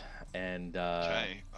About probably 20 minutes from the Baroness's estate, a mouse leaps out of a pocket and turns into a giant. There is a lot of screaming as people begin to flee in every direction. as soon as the guards begin coming, I will Yeah. thaumaturgy and commandingly state that we are here under orders of the Baroness. Please calm yourselves. This giant is no enemy. Could you imagine if that poor motherfucker tried to fight you guys with his like handful of assassins, his Wujen wizard, and his like shitty levels of like warlock against like you and your pocket giant and your fucking like sky manticore dragon creature? Like, come on now. Oh, and also you just had a fucking assassin on the roof. Yeah. Yeah. No, like you said, you gotta know when to fold them, and when to walk away from the table with some dignity. Permanently, yeah. Yeah. All right. You calm people down, but they do give you plenty of space as you walk through the city. If any guards question it, I show them the writ first thing and I explain. Sure. Harshnag is marveling at the city. There are tiny boats, and they replace their streets with the water. It is a very unique city. I have not seen this before. Crash, didn't you say that the water was super dirty? Oh, it's super dirty, yeah.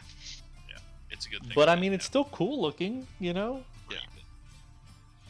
Yeah, I'm just saying for the, like, Gyoza's thinking, I'm glad I didn't have to breathe that water. Or that you didn't start to get turned into a fish person and willingly swim in it for like 5 days or whatever. Yeah. We're down to All right. 3 people. 3 people? What do you mean? Salem's getting disconnected. What? What? I see Salem in chat. Did he get disconnected again? All right. I don't know. Maybe he's having some it'll be issues. I back. don't know. Oh, let's see general. Nope. All right. Well, we'll hear from when he's back. So. All right. The guards at the estate are surprised, but they have been told that you guys are in the company of a giant. So they're more surprised in like a holy shit they weren't joking kind of way, and not in a sound the alarm kind of way. The Baroness comes out the front doors, and her arms are wide, beckoning you to come forward, and she takes in Harshnag, and she blushes across her whole face. And then Ias kind of murmurs, see? It's like a lot of man. It's like a lot of man. The River Baroness says, please, Sword Saints, great heroes of the Sword Coast, come inside. We'll have an early dinner and discuss the business venture you were sent to investigate. Indeed. Yes. I am Sounds rather good. hungry. All right. So, and she extends a hand in noble fashion to Harshnag and says, noble giant, I am the River Baroness Nestor Ruthio. It is a pleasure to make your acquaintance.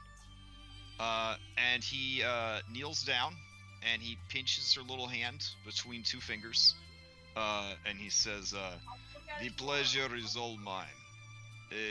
Marcus spoke at great length of your beauty and power. I am shaken to my core to see it in person. Are you sure you are not a half-giant? And she kind of chuckles and blushes a little bit, and says, I had no idea that there were such silver-tongued rogues amongst the giants. Please, join us for dinner. Alright, so you guys hunker down for fancy dinner. It's very like antipasta Italiano, fresh seafood kind of deal. Wine is brought out, and she doesn't go in for necessity while the food is being, prepared and brought in. She immediately is like, so what happened? Well, he's dead. To put it plainly. Egan's gonna be like, yeah, he died badly. Like, bled out his eyes. Oh, what'd you do? gross. Use magic to break his brain or something? Well, no, we didn't have to, actually. Yeah, he seems He to confessed. and yeah, to everything. He died. All right, so hold on. You walked in there, you sat down with him, he confessed, and then spontaneously died. That all seems very convenient. I think it's more he probably killed himself or made plans. Marcus will speak up. More than likely, he was under the effects of strong charm magic, known as a spell that I would have access to. I know of very well, called Gias. He was part of a society you may have heard of. Oh, I've heard stories of such magic, but it's startling to think that someone able to cast such a spell, first of all, would be you, and secondly, would have been able to get access to Dryland. Well, it seems he willingly. Yes. Before you say more, would I be in danger to know this information? Yeah, this might not be appropriate. Then I will take your word for it. He was engaged in some criminal activity in other nations. You were empowered by the authorities and royalty of that nation to seek out such a criminal, and I simply allowed international law to be carried out. That will do. Of course. Excellent. Then I shall send actual emissaries to speak with his next in charge. She seems a much more agreeable sort of person. Perhaps we can become friends. She, In the meantime, please enjoy this fine meal and regale me with tales of heroism that don't revolve around information that might get me killed. Marcus smiles and obliges. All right, so you guys have a nice dinner. Nobody gets poisoned, and you guys tell her dope-ass stories that do not involve information that will get her killed? Question mark. Sure. Oh yeah. Okay. Like about the time we ran from frost giants. Well, that's not very heroic. That's the time Is we that your opener? valiantly. Do you try to No, set the bar no, really low? no. The time we valiantly fended off some frost giants whilst on our wagon, defending it while attempting to assist. What was that town called? The one that we were going to. The fire giants had already The one attacked. that we tried to get to for like a week and a Yeah, half. that was never a made it, horrible and time. ended up just skipping it entirely. Oh, that was You so made it there annoying. eventually. Tribor? Yeah, Yeah. Tribor. The Tribor Trail? Yeah, Tribor. And then Okay. we were just like, all right, screw this town, let's go south. Okay. Any other stories you want to tell her besides that one, or? I would like to hear Gyoza tell stories about his travels with the druids before he joined the Sword Saints. Oh, okay. Okay. Do you have Are you anything? asking yourself that? Yes. Okay. No, Tell- no, I want my character to tell me. I don't know. Oh, Come on, Gyoza.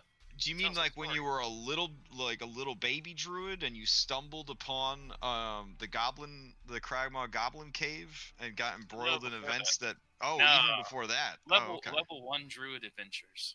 Oh, jeez. Well, it's 5e, so literally you wiped your butt. You got 300 experience points and got to level 2. So I don't know how much of a backstory you really need for that, but I got you. I got you. All right. She listens to your tales, indulgently. Eventually, she does ask, "So what will you do now? You claim that you're going to stop the giants. I trust that you now have whatever it is you came here looking for." we're gonna get a boat. All right. Actually, Indeed. I have an idea on that. Oh wait, hold on. We can talk to the people with the flying boat. Well, Wait, who? I'm not sure that. Do you need a riverboat or a seafaring vessel? Seafaring vessel. Do you need Or- something coastal, or do you need We're going into the Tempest. Her eyes widen. Oh, okay. Huh. All right. Actually, I might know someone crazy enough to assist you. This is good. All right.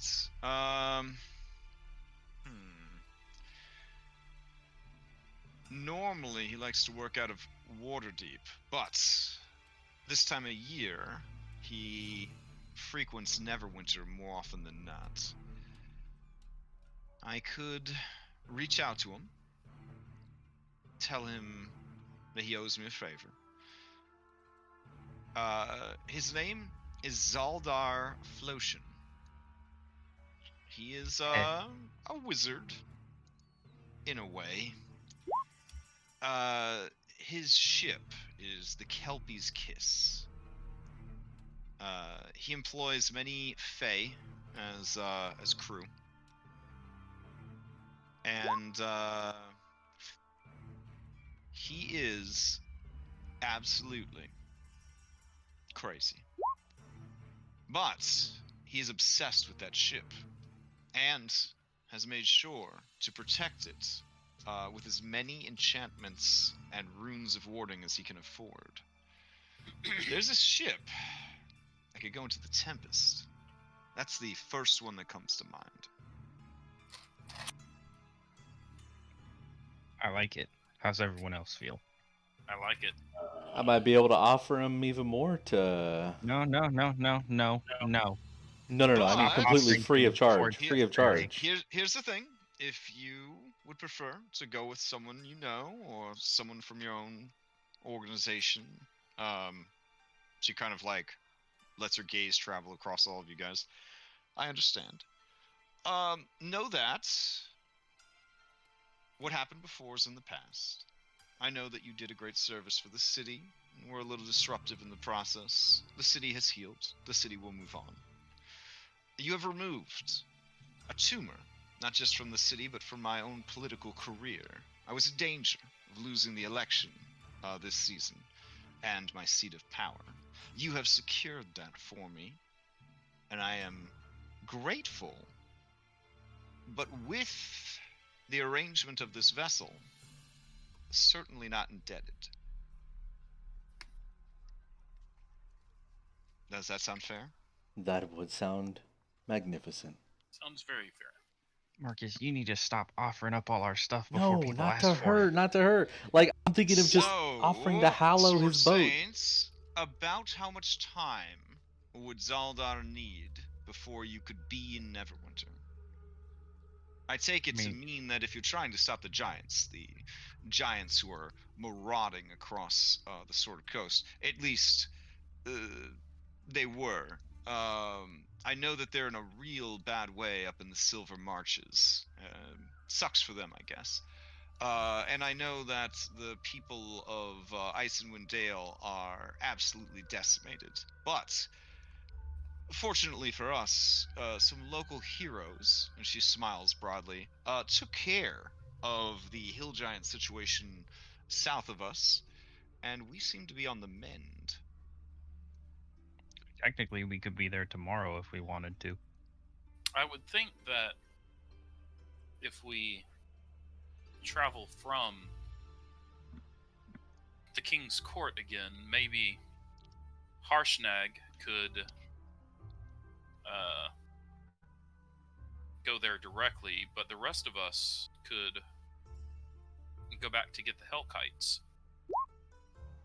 Why? What are we going to use them for? We're going to be out at sea. It could be very helpful. What if we run into another boat and we want to board it quickly? We're going to be out at sea in the middle of a raging tempest. I don't think the Hellkites are going to do too well. In the middle of the tempest? Maybe it's like the eye of the storm. Maybe they'll... I don't know. But dragons, they probably hate boats as well anyway.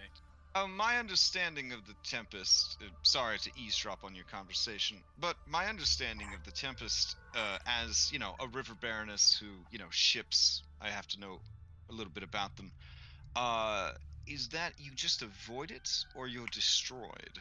Hence the fact that I only know one captain amongst thousands that has a ship capable of going there, and that is crazy enough to do so. Yeah, so look, again, Hellkites probably won't last.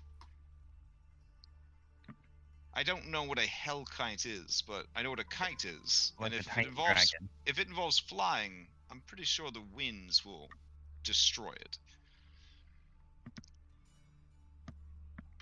They're dragons, Mel. Oh, you've really come up in the world. We've been busy. If you could afford dragons, then you could have afforded the repairs to my city. Oh, they were given to us as a favor. Oh, more favors. I see. Anyway, Well- you asked how long it would take. We could be there in the morning. Well, that's fantastic and quite magical.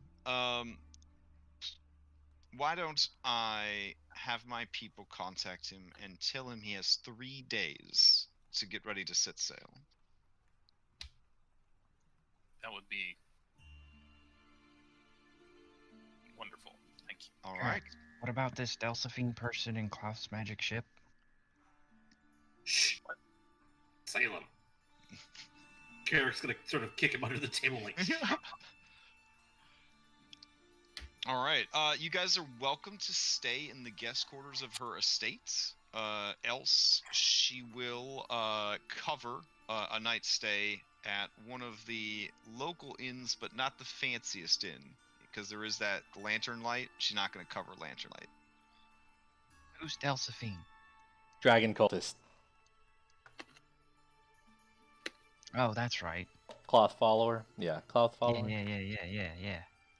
And we're all saying this out of character, right? Oh, right. Sure. Or No. no, okay. I mean, she doesn't care about your love life, Carrick. So, but yeah, she offers you guys to stay, yes or no. Otherwise, you can stay in the city. But by the time you're done talking, it is very late at night. I vote we stay here because it's nice. That's fine, but we should probably, I don't know, Oh, double up just to make sure we don't get surprised. Miss, She raises an eyebrow at you, as shown in her character art. yeah, Miss, You can just Baroness call me River Nestra. Baroness. Oh, I didn't know if you wanted to go by your first or last name, that's all. Do you have any, like, open spaces that you aren't particularly, like, something that might be in need of some decorating, maybe? He likes to perform weird rituals and would be grateful Shut up. There are some gardens in the back. Okay, that's fine.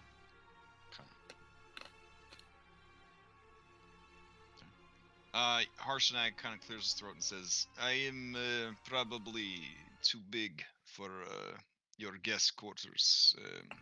I will sleep in the gardens, if that is all right. Hey, you're gonna get to see what I do.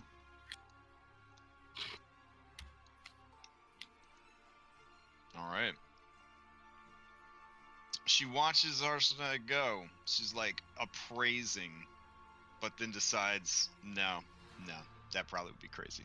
And so he heads out. There are with certain Salem. spells. Heads out with Salem. Just saying. All right. So you guys spend the night. In the morning, what do you do? Gain the benefits of a long rest, all that jazz. Yeah. At night. Yeah, pick new spells. Oh, what do you Spend do it that this morning. evening there, Salem? Yeah, I was say I think you know what I do in the garden. I just gotta Okay. pick out some things. I don't know what you do in the garden. You don't? No, you don't. Yeah. Carrick wouldn't- Well, or last time he Salem- went out Salem to a wouldn't garden, he turned into a manticore, mind. basically. That I'm wasn't going- a garden. He went up to the roof and ate a mouse and then Yeah, died. it was a roof. Yeah, that's still confusing. I'm going to use. Salem as a whole is confusing, but I've learned to live with it. I'm going to use the 2 wolfskin rugs and the bearskin rug that I have, Mm-hmm. and I'm going to use.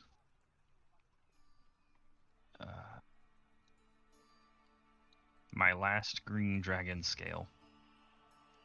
And the. Oh.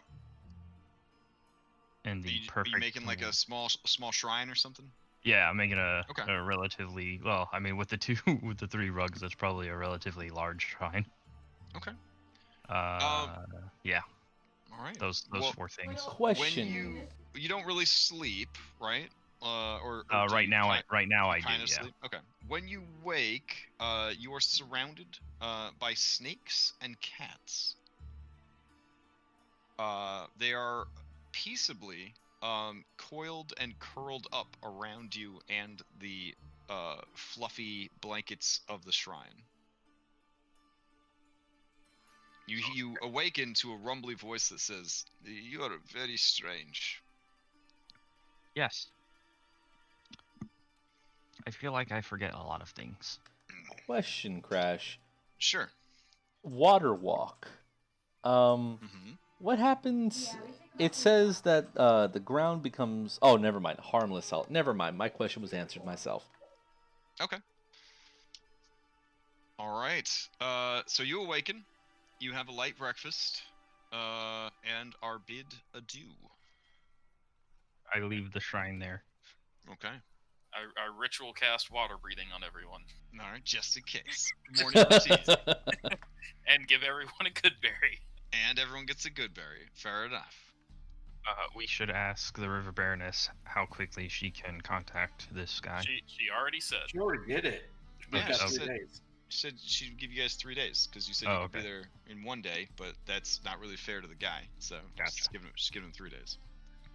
All right. All right, I'll take you back to the big map. Yeah. All right. We should report before we to. go. Want to look for anything while we're here in Yartar? We have money. I guess we can check the shop. Okay. Magic shop. Magic shop. Can you hallow a boat? Yes. Okay, I was just Alright, curious. Let me open up the. Magic tries its best with boats. Boats are weird, but magic tries its best because magic doesn't care about science, it cares about intent. So, some people would argue that if you cast Hallowed, it would affect the point in space that you were affecting and not the ship itself. But because you believe the ship is a place, you would be affecting the ship. Does that make sense? Yeah. Okay. Alright, have you guys ever gone to the Yartar magic shop? No, I don't think so. we went to the Yartar fancy clothes shop. Oh, you did. You did, that's right. No, But we How never much went- is their magical plate armor, Crash? I'm looking it up. Hold on. But yeah, I don't think we actually ever went to the magic shop here. Okay.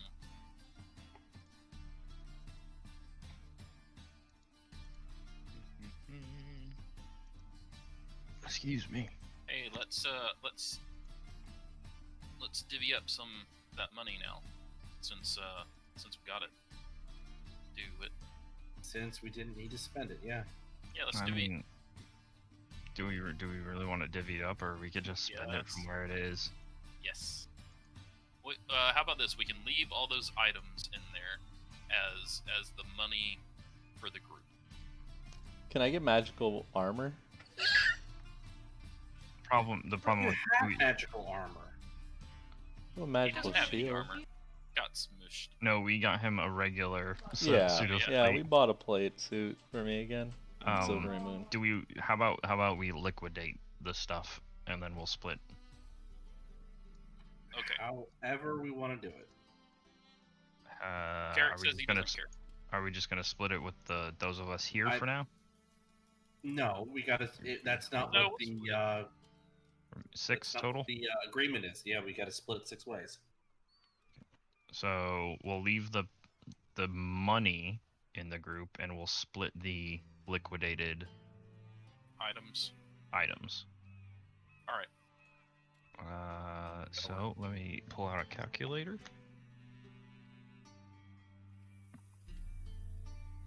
It's gonna give us 3,500 gold. 3,500. There's 6 of us. So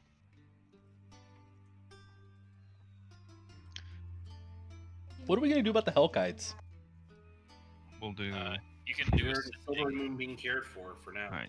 So we'll do 500 to everyone, and then put the last 500 gold back into the party fund, That's fine. and we can pull from there if we need to. Well, Alright. well, I thought we said we were liquidating it and splitting it 6 ways. That's what Right. he did. Alright, that's what I just did. Technically, we're splitting it 7 ways because of the party fund still. 3,500 divided by 7 is 500 each.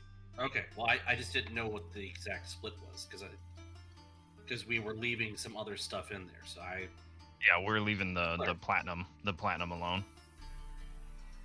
Okay, so That's everyone gets Everyone gets 500 gold. right.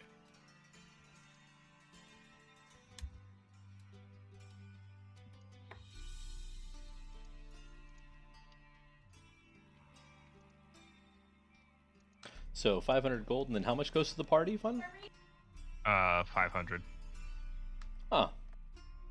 So not to plus, mention there's 5,000 with the platinum there. plus whatever was in there before. Oh no, there's a lot more than 5,000. Well, I just did with the platinum.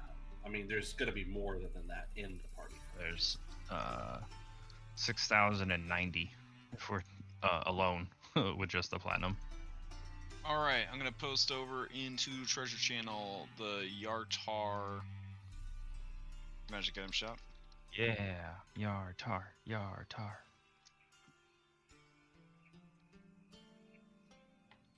All right, boys. Oh, the golden hourglass. Let's see what we got, boys. Oh, she's nice. She is a handsome woman. Clearly someone we don't want to mess with. Oh, look, a bag of holding.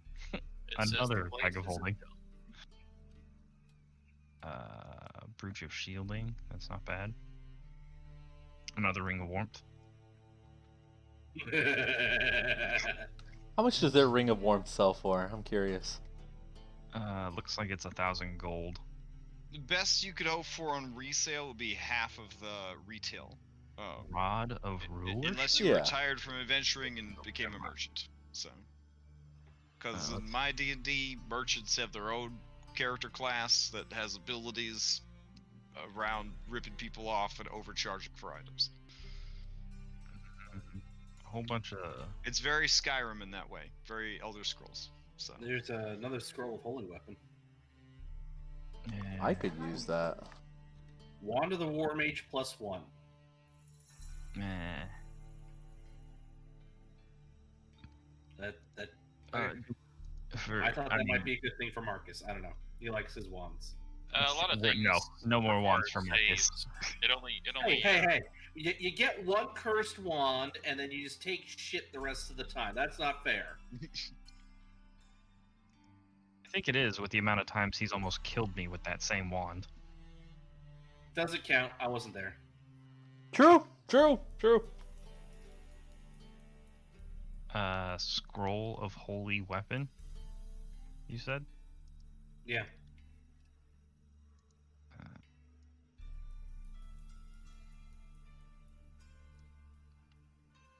How about a saddle of the cavalier that I can wear and someone can ride around? Just Really, kidding. you would consent to be ridden as a mount? I've literally done it already. Scroll of freedom of movement. Someone needs to swim.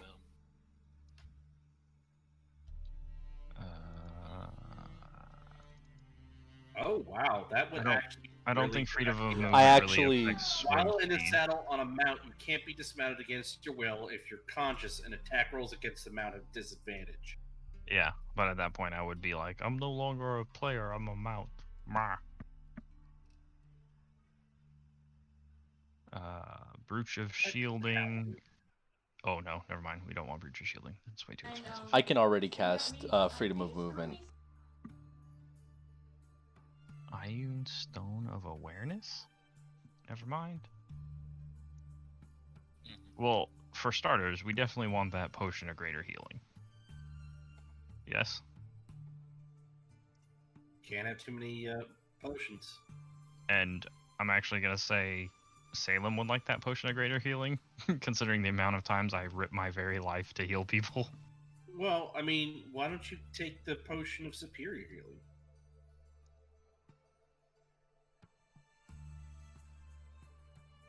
I honestly still feel like the superior would be better for you simply because of you being on the front lines, and it'd be a lot more helpful for you to get a really good chunk of health back Okay. than me, really, because I could just kind of like cure wounds myself if I have to. The holy weapon scroll would be pretty cool, just saying.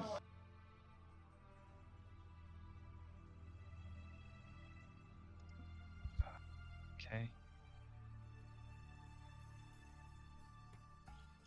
So I'm going to use part of my 500 for that potion of greater healing, Crash.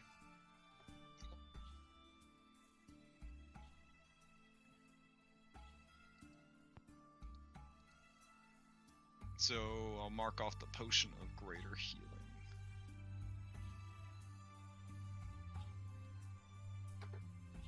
Well, I want to put my 500 towards the holy weapon scroll. Anyone else want to help? Or can I get help from the party funds? I'll cover mean, at it's- least half. That's Or whatever. real expensive for one use, and it doesn't affect magical weapon. It's a 5th level spell.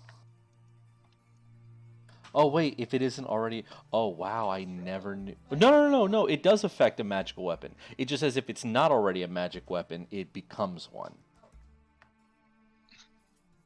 No, it's nice if you're trying to up your DPS. It's definitely a nice scroll. So keep in mind, Absolutely. scrolls come in handy if you are in a campaign where your DM is a hard ass about resting, and you are worried that you need to conserve spell slots. Yeah, so that's generally where they really show their value. Also, if you are a warlock, I can't stress this enough to warlocks. Like, if you're a warlock, buy scrolls. Like, they're so important because like True. you only have those 2 spell slots, but if you had scrolls, it don't fucking matter. I'm Yeah. also gonna buy that scroll of shield. Yeah, because honestly, any of these little things. Well, scroll of shield is a pain in the ass because you have to have it out, so you have to have like in your hand basically. But as long as you have it, as long as you have it available to use your reaction to cast it, that should be fine. Yeah. You're basically like clutching a scroll. Like you see those artworks of wizards that just, why would you clutch a scroll in the middle of a fight? That's probably why. They're like, I'm gonna Misty Step any second now. All right. Yeah, so go. I went ahead and bought that scroll of shield.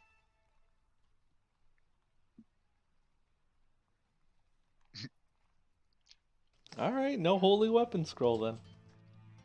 Don't we already have one? What? The scroll of holy weapon. No. I thought we did. No, that's a 5th level spell. No, I would know if we had it. Because I would have it. The only scrolls I have are. Oh, not included in there. I have to check what their diamond dust supply is like. The only scrolls I have are. Oh, there was a thing about holy weapon at the end of last session. They have 900 gold in diamond dust available. How Crash much diamond question. Dust do you have, Marcus? Diamond dust? Wait, I don't need diamond dust, do I? Well, sorry, I call it dust, but diamonds in general is, it's the resource that people use to cast certain spells. Super important question to that. Can I use a 300 gold diamond in exchange for the 100 gold diamonds for Revivify? I mean, you can always overspend on a spell, but if it's a single diamond, the whole thing will be consumed. So you'd have to. This is like probably one of the only times this would ever come up. You would need somebody with training in jeweler's tools to basically cut it down into smaller diamonds.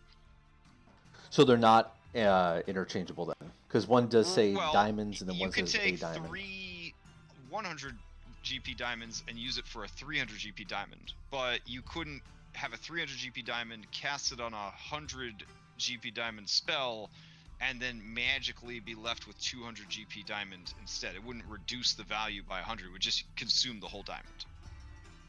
Well, no, because Revivify and Raise Dead, they have the exact same cost, except one technically specifies that it's multiple and one Oh, wait, no, Raise Dead is 500 GP. Never mind, I want to buy a diamond worth 500 gold. That's why I just sort of homebrew diamond dust, because basically, like, then you could like portion out as much as you want by purchasing the dust instead of the actual diamonds. So similar to like people with familiars have to spend 10 gold each time they summon a familiar worth of incense or whatever. It's the same idea. Like you would just have like a fucking bag of diamond dust, and you just kind of like throw however many scoops you need to revive somebody. Oh, he's really dead. He's gonna need a lot of scoops to bring him back. You know, like when you would drink like the Nesquik as a kid, it had the little scoop in there. You'd like scoop it, then you'd like pour it. Yeah. Like you just scoop the diamond dust out, put it in their mouth. I don't know. Wait, so are you saying? I don't know how magic works. Are you saying I can do that for all of my diamond spells?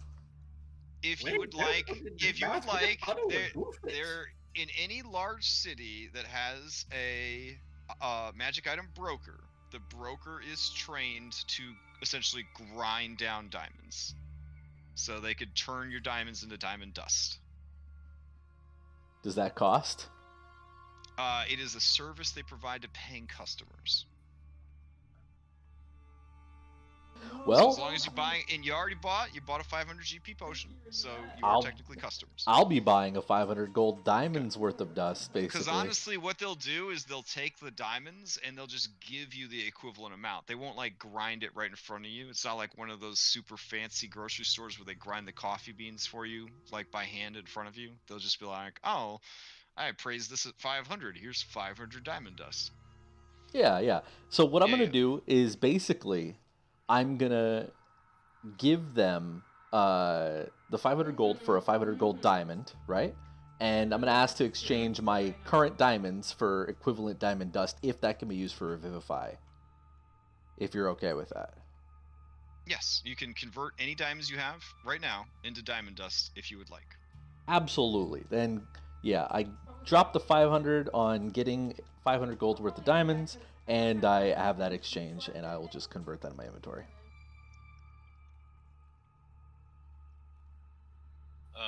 To answer your question, Salem, Gyoza has 600 gold worth of diamond right now. Okay. I was just wondering how much we had altogether. I've got enough diamonds and scrolls for 3 Revivify. Oh, I think that's plenty.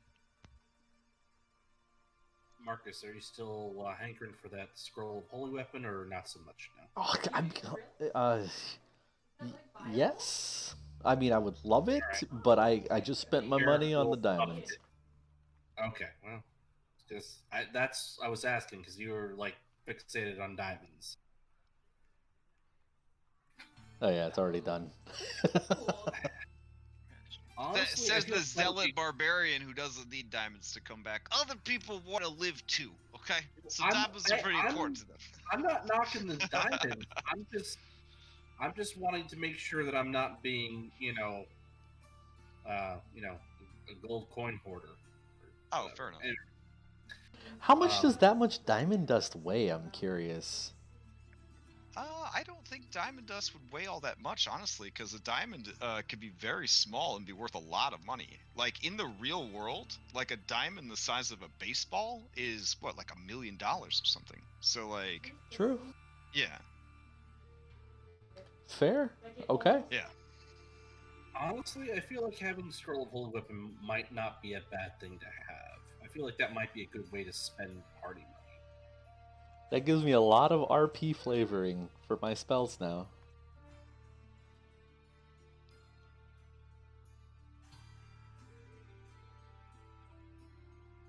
Because this could come in handy during a fight.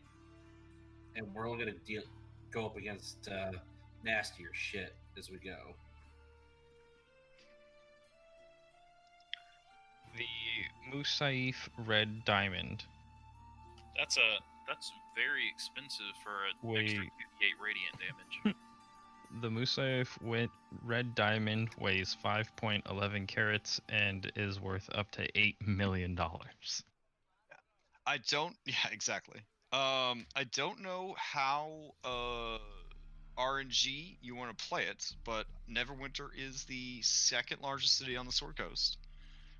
So they have a very prominent brokerage for magic items. So yeah, we can always check out their shop since we technically have 3 days. They currently only, unlike Waterdeep, which has like 7 shops, Neverwinter currently only has 1 shop. Neverwinter is still recovering.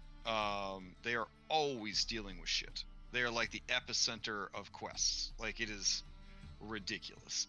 Mostly because the MMO is based out of Neverwinter, but lore-wise, it is like Calamity of the Week in Neverwinter. They are always getting hosed. But there is someone that does provide that service. Basically, they sort of reach out to all the smaller shops and just sort of funnel everything through one storefront currently.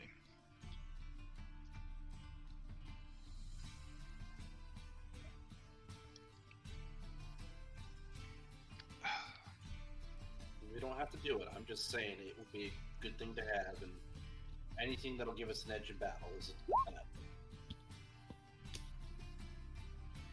One half orcs opinions. I think you also got to think about item interactions a lot when it comes to scrolls. That is why this is a group discussion, because And Marcus's item interactions tend to be with his sword or a wand. That or dropping it. Yeah. Dropping's a free action, so. Yeah. Drop my sword, pull out a scroll. Well, no, it's a long sword. You could pull out a scroll with your free hand. I have a shield. Oh, well, then you're screwed. That's why I dropped the sword. Now, let me... Where's the spells at? Because I want to read something now. I'm curious. What's it called again? Holy weapon? You want me to post it up in chat? I have the spell. No, I Now, is the I got concern it right here here. that you don't have access to this spell? I thought that was a cleric spell. Yeah, I have the spell. I have it, and I Ah. usually have it ready. Yeah. Okay, Oh, but it so- uses a 5th level slot. Yeah. Yes. So here's the thing. You would have to drop your shield. If you Not- had not the somebody on sword. your team who could drop a lot of attacks in one round, this is just my OOC, been playing D&D a while, opinion. If you had somebody who could drop a lot of attacks per round, like Like a Garrick. fighter. Well, I'm thinking more like a fighter that can. Well, you can action surge, Carrick, yeah. Yeah, you can. Yeah. Yeah. Okay. So yeah, So I for can- some I can do for 4 someone attacks like in a second. that, right? That would be 4 attacks. So that'd be 4d8 additional radiant damage just in that first round, assuming all the hits hit. 2d8 per hit, actually. Right. So Yeah. so 4 hits total would be an extra 8d8 points of damage, right? Yep. And Yeah, then that's big. and then with your bonus action, if you wanted to, you could dismiss it, and that would be a little AOE action, which is guaranteed damage even if they make the save. So I don't know. If this is we're gonna use it to fight an ancient blue dragon wizard, I mean, most things don't resist radiant damage, and every little bit helps. But you could guarantee that she's gonna pass any kind of Constitution save. If this is a clear out a bunch of minions, that could be useful too. I don't know. It's not a bad spell. And what is it? 500 gold? No, Uh, 180 or something like that. Yeah, how much 1280 is for it? the scroll. if it was 500 gold, I just grabbed it myself. Yeah. Same. Yeah, it's 1280. Now here's the thing. It would probably, if you got it, Marcus, it would be better if you cast it on someone else, because Yeah, that's my intention. Well, actually, I Yeah. think only Marcus could cast it. It has to be on your available spell list to cast the spell.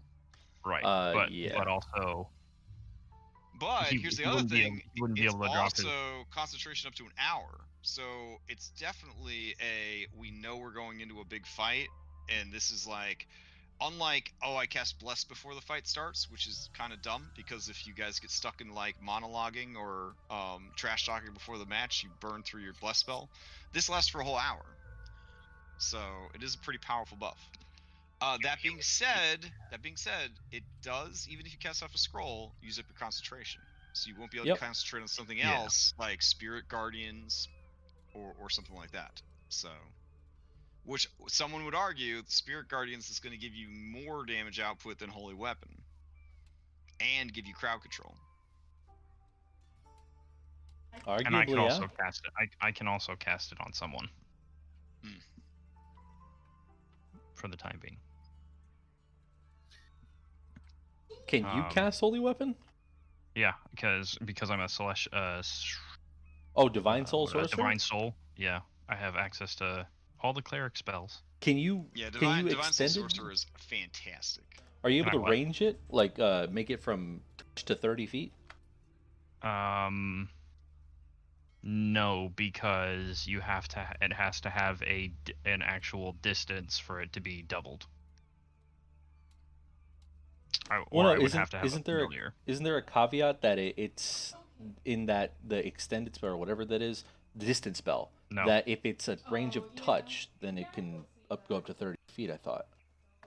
Mm, well, even if sounds good, but yeah. even if it does, it wouldn't matter because I don't have distance spell. But I'm gonna check anyway just to be safe. Let me check meta magics and see if distance spell does anything about that. Distance spell. Okay, yeah. If it has a range of touch, you can spend a sorcery point to make it a range of 30 feet. Pretty good. Too bad I don't have distance spell. True. So yeah, we could get it. Still. But I know I'm gonna be doing a whole bunch of other stuff that probably won't will not be concentrating on this.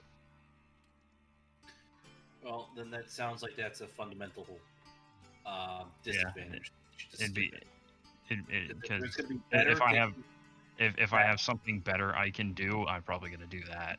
right, as strong as that could be, and there are advantages, it's that concentration component. So, Well, my main concentrations that I typically would use are things like I could use banishment, holy weapon now that I have it, spirit guardians, and aura of vitality. Those would be the ones that I would actually bother concentrating on. and those others are excellent support. And I think spending the money on the scroll, and now that I better understand some of what you guys bring to the table, it's not quite as clutch as I thought. So lesson learned. Yeah, the tricky part about a lot of these spells is looked at alone, it's like, damn, that's a really cool spell. But then looked at compared to the S tier spells that you're sharing concentration with, you're like, it's great, but this. You know what I mean? Yeah. And that's why I want to bring this out, to the group, Yeah. because one, I learn, and two, we talk it out. Oh yeah, yeah. Would I rather be hitting something or just banish it? That way we can surround it and everybody hit it all at once. Yeah. No, I get it. It's just I'm not a magic user, and so I need to learn. Yeah. So I'll probably say my vote is to pass on Holy Weapon for now, Nope. since. Let's move on. We're good. I just don't wanted think- Alright. to make sure Did that we anyone weren't- else want to get anything? Or do we want to wait until we get to Waterdeep and check out that store? Jared would like something that would boost his AC, but that's not going to happen here today.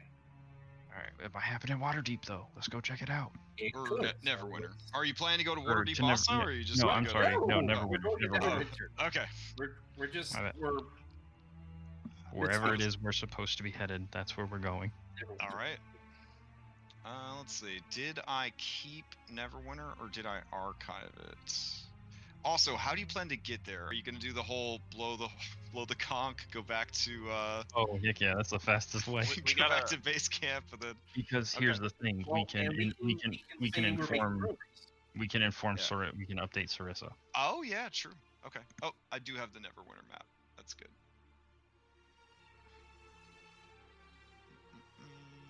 Also, right. someone should tell Sarissa we're coming. I used Okay. the sending stone to inform her. All right, Yeah. she's eager to hear your progress. I will send you back to the Maelstrom. Toot toot, motherfucker, toot toot. You return to the Maelstrom. You are led upstairs to the throne room, where you may update the princess on your progress. We do so. All right. The princess is pleased. And she hears that you are going to go into the Tempest. She gets quite nervous, and she says, "How will you survive? The Tempest will crush and destroy you. Magic. I've been crushed Even and my destroyed people before. who are at home in the sea and can swim upon the backs of great and mighty orcas never venture into such a place. It is said to be the realm of an ancient kraken." Well, that's Okay. good to know now. That would have been nice to know before we. Yeah. It's too late. We're committed. We've chartered a magical boat, owned by a wizard. Oh, a smallfolk magical boat. Then I'm sure it will be more than well equipped to deal with such dangers. Hey, princess. Hopefully, yes. Yes, Salem. That giant.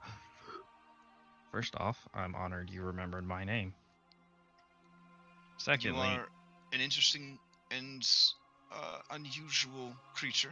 It would be hard to forget. the giant whale that I keep seeing outside Oh yes, the amphitheater. this one right here.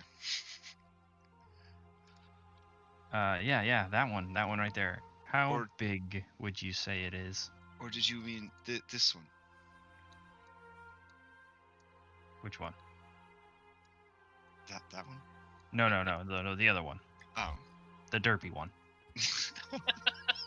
Everyone there kind of chuckles when you call it the derpy one. Gosh, let's see. About 50, 60 feet long. Mm-hmm. How big would you say its insides are? Oh my goodness. Like inside its mouth? She just kind of shrugs. I don't know. Hmm. Large enough to swallow a giant. Right. And Yeah. maybe a couple of people as well? Small folk? You want to ride around inside a whale? I mean, if they could swim under the maelstrom, why not? Oh, well, I suppose that would work. I mean, the waters will be harsh, but, you wish for me to choose a whale to die, then? Yeah, I think we can just do the boat. Yeah, that's probably Salem, a yeah. bad idea. So... Alright, never mind. Skip that idea. Listen, small folk. I understand you're powerful. You've done more than I could have ever dreamed was possible. And you have the aid of Harshnag and your powerful magics. But you go into Kraken territory. What will Do you I know what a kraken is? You guys may attempt, I believe it'd be history or arcana. You may each roll. This is a common enough, thing that you guys would all, even without training, probably have heard something.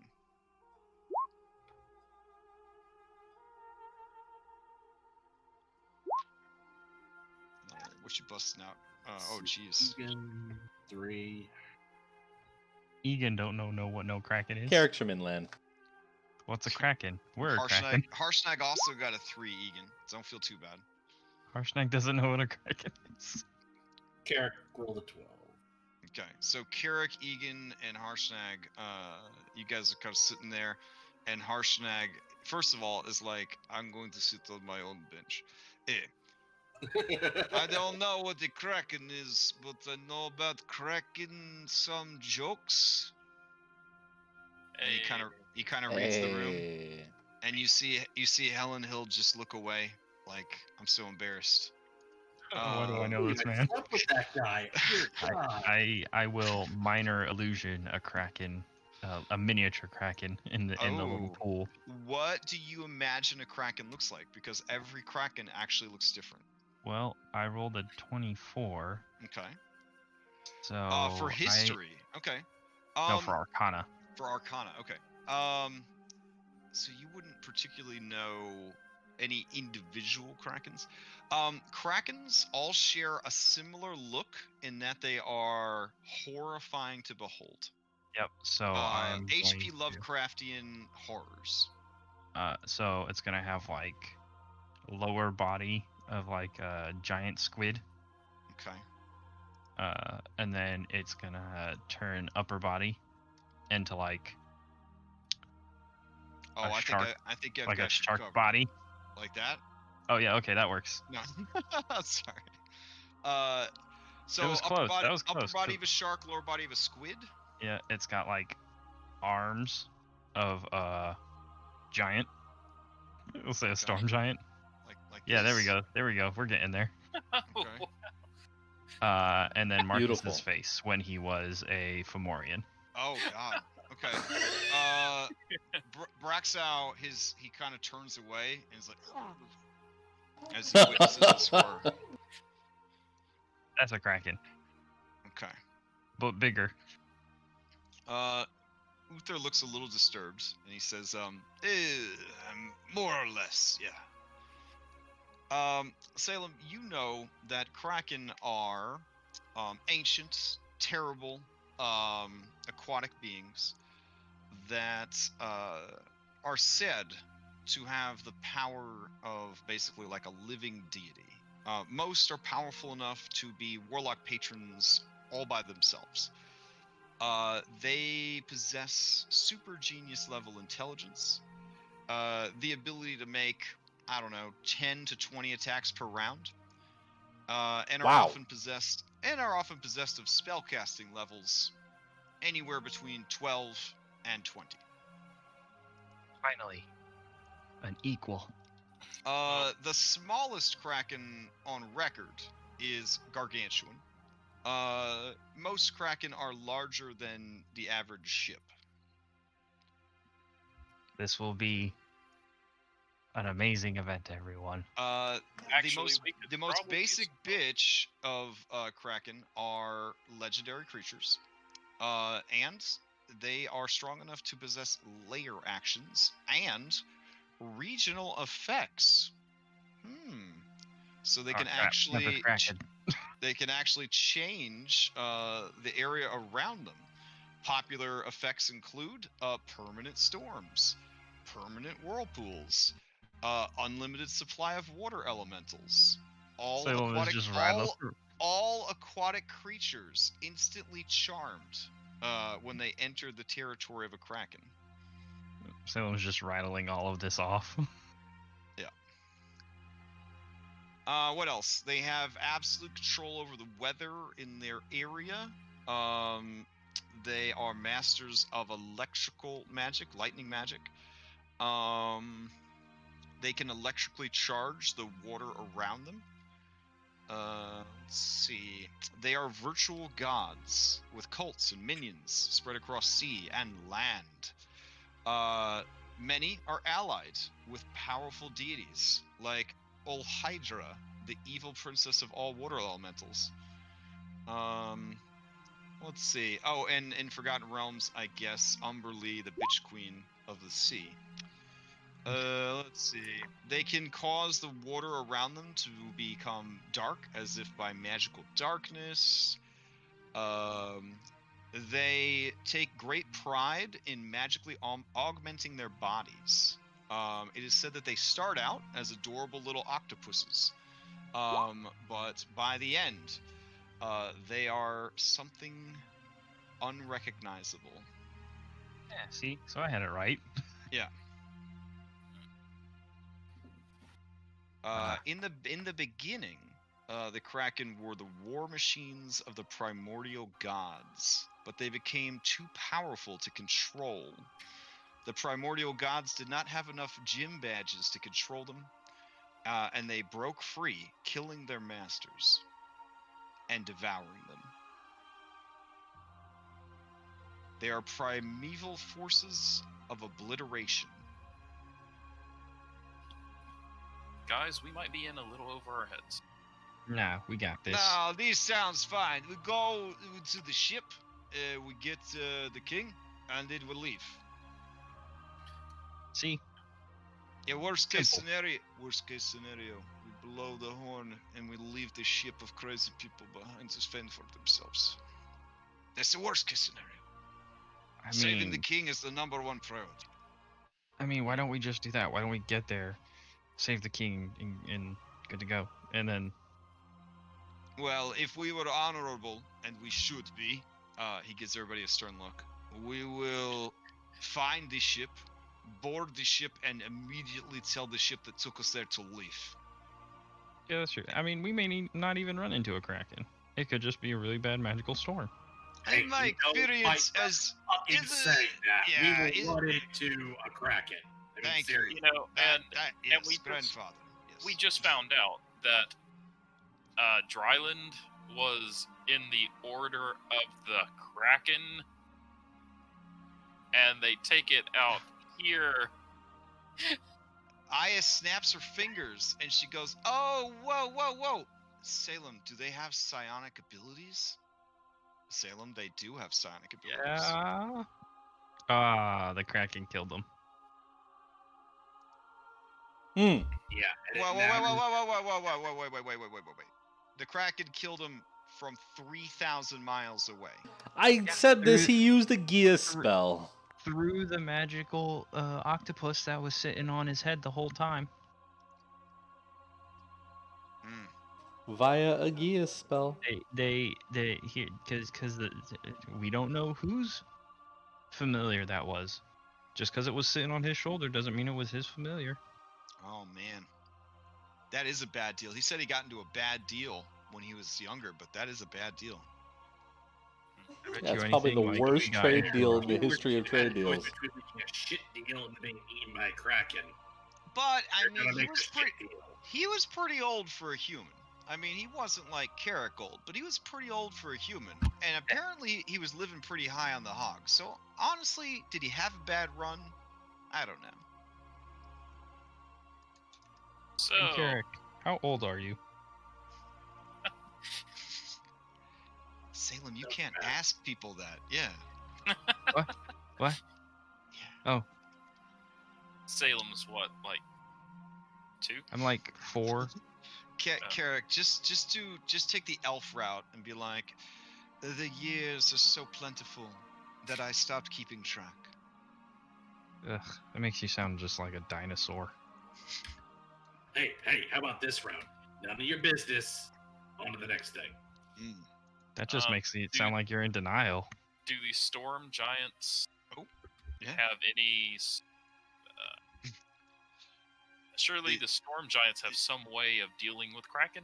I mean, So the Yeah, storm giants right. all look to each other and they're like, well, we are storm giants. So, right? I mean, would you mess with us? That doesn't sound very confident. Yeah, Well- they're obfuscating. They're totally No, obfuscating. listen, Insight check it. listen. The Kraken has the Kraken's territory, and we have our territory, and that's always worked. The Kraken understands that we are too powerful to move against, and we understand that it is too powerful to remove. Except now it has your king. Yes, well, So what are you going to do? And we're gonna go beat up a kraken. if you there's, would like, I will lead a pod of warriors into its territory and start stirring up trouble, and maybe No, draw no. its attention away. We couldn't ask you to do that. We Unless you're gonna we use the could. derpy whale, and then maybe. But mean- Helenhild says, did you not hear the magical beast when it said that any beast in its territory would become its servants? Oh yeah, You're- any aquatic beast. Your whales would try to kill you, and then you would have no way to escape. Unless it was the derpy one, and then it might just like bump into you a lot. I'll tell him. Salem. Uthor, I appreciate Yeah, that, let but that one go, buddy. it's probably better actually if we sail in. Don't worry. well a distraction this. though. If they cause a distraction, and this kraken has a near infinite supply of minions, it could be helpful. Wait, No, what would but happen here's the to a thing. Triton in the No, area? listen. Even if it has a near infinite supply of minions, that means it can just throw the minions at them while it comes Right? after and us. That's less minions. for Near us. infinite get- supply. That means it can throw minions at us also. Well, I'm just saying. Wait, serious question. Krakens are much stronger than aboleths, right? Oh yeah. sometimes aboleth will work for krakens. Oh, I think we can beat up a kraken, guys. Guy, Salem, I think you need to stop on this one. I think the last aboleth we fought, well, the only aboleth we fought. All right, worked I for will a give kraken. you. Well, the aboleth we I will fought. give you the video game warning screen text. Okay. In this campaign, the kraken is the ruby weapon of the game. It is the optional boss. It is in no way balanced in any way, shape, or form. For you to That's fight a scary call out, is what he. it. Yeah. So, I like that he Ruby compares weapon. it specifically to the ruby weapon. Oh my gosh. Yeah. But that also means, here's the thing, that also means we have to specifically go looking for the kraken. Well, Not necessarily. I mean, if Salem, it's the ruby weapon. You want to go off and get yourself killed? You might have. So here's the thing. Either way, we have to go out Harshnag there. reiterates, and he sounds a little scared. He says, "It's simple. We use this magic ship. We get close. We get the king, and we get out. I think Yeah. it's better if there are no storm giants involved. If this creature sees storm giants rescuing their king, it may take it personally, and then come after them." I think our best course of action is the one that has been recommended by Harshnag. Yep. all right. We get in, we get out. Also, we have to if fight a these kraken- storm giants are too frightened to ever go into its territory, and then all of a sudden they decide to go into its territory, won't that raise some alarms for a creature that is supposedly a super genius? It would. True. Super genius never had to deal with Salem. What are our chances of actually sneaking in? Salem, I mean, we're gonna be in a hubris ship. never I don't doing. think it's gonna be sneaking. We're in a ship. So it'll be alerted either way. not alone. The princess, her shoulders kind of sunken down in defeat, kind of sits back up a little taller and says, well, you have to think that many small folk ship are likely to fall prey to the Kraken's territory. That is what, in a way, would make this plan work. He has the Storm Giant King, my father, and would be suspicious if we invaded his territory. But a ship? Ships travel the ocean all the time. That is an excellent point, Your Highness. Okay, and she warms at your response because she was nervous she would say something dumb. So I ask Uthor, as well as anyone else who's a storm giant here, if they know the name of the kraken who owns that territory. ooh, they all look around really uncomfortably. Are you not supposed to say their name? Harshnag puts a hand out. He says, "Names have power." All right. Well, But then maybe it's best- perhaps, and they all, the princess looks at Uther, and Uther looks at the princess, and she nods. She takes a deep breath. Hold on a sec. I want to make sure I'm pronouncing its name right. Let's see. Because I'm going to legend lore it. I figured. Oh, wait, hold on. All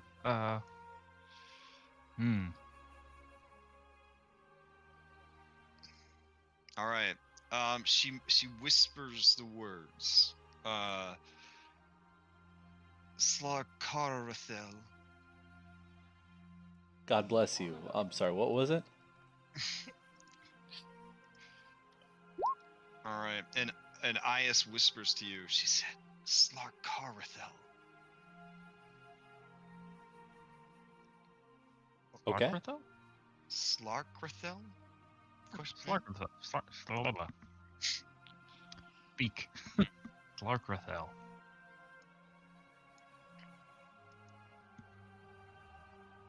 Then Yep, Slarkrethel is the individual. Are you gonna legend lore it? I'm not sure if it would be appropriate to do it right now or in Neverwinter. Okay, why don't we have you guys go to Neverwinter? Because it's still like midday at this point, and then you can pop into like an inn, secure a room, fancy shop in between now and next week. But we could end the session with a legend lore report on this creature. Oh, hell yeah. Okay. All right, so I will take you guys over to the Neverwinter map then. Let's see, where's that Neverwinter map? You guys want me to scry on it to see where it might be? I don't think that'd be a good idea. That might super alert it. He does have legendary resistances and all. Oh man, it's been a while. I'm looking at this Neverwinter night. There's like bald kitty cat Salem, Damien the donkey still there. Oh, My heart. My Hey, heart. Marcus, Rip. do you have control wind? control wind? I do not have access to that spell. I don't know what that spell is. I have control water. It's a 5th level spell. Is it control weather? Control wind. Oh. Let me look it up. Oh yeah, control winds from Xanathars. It is Druid, a sorcerers, and druid, wizards. sorcerer, or wizard spell. So not a cleric spell.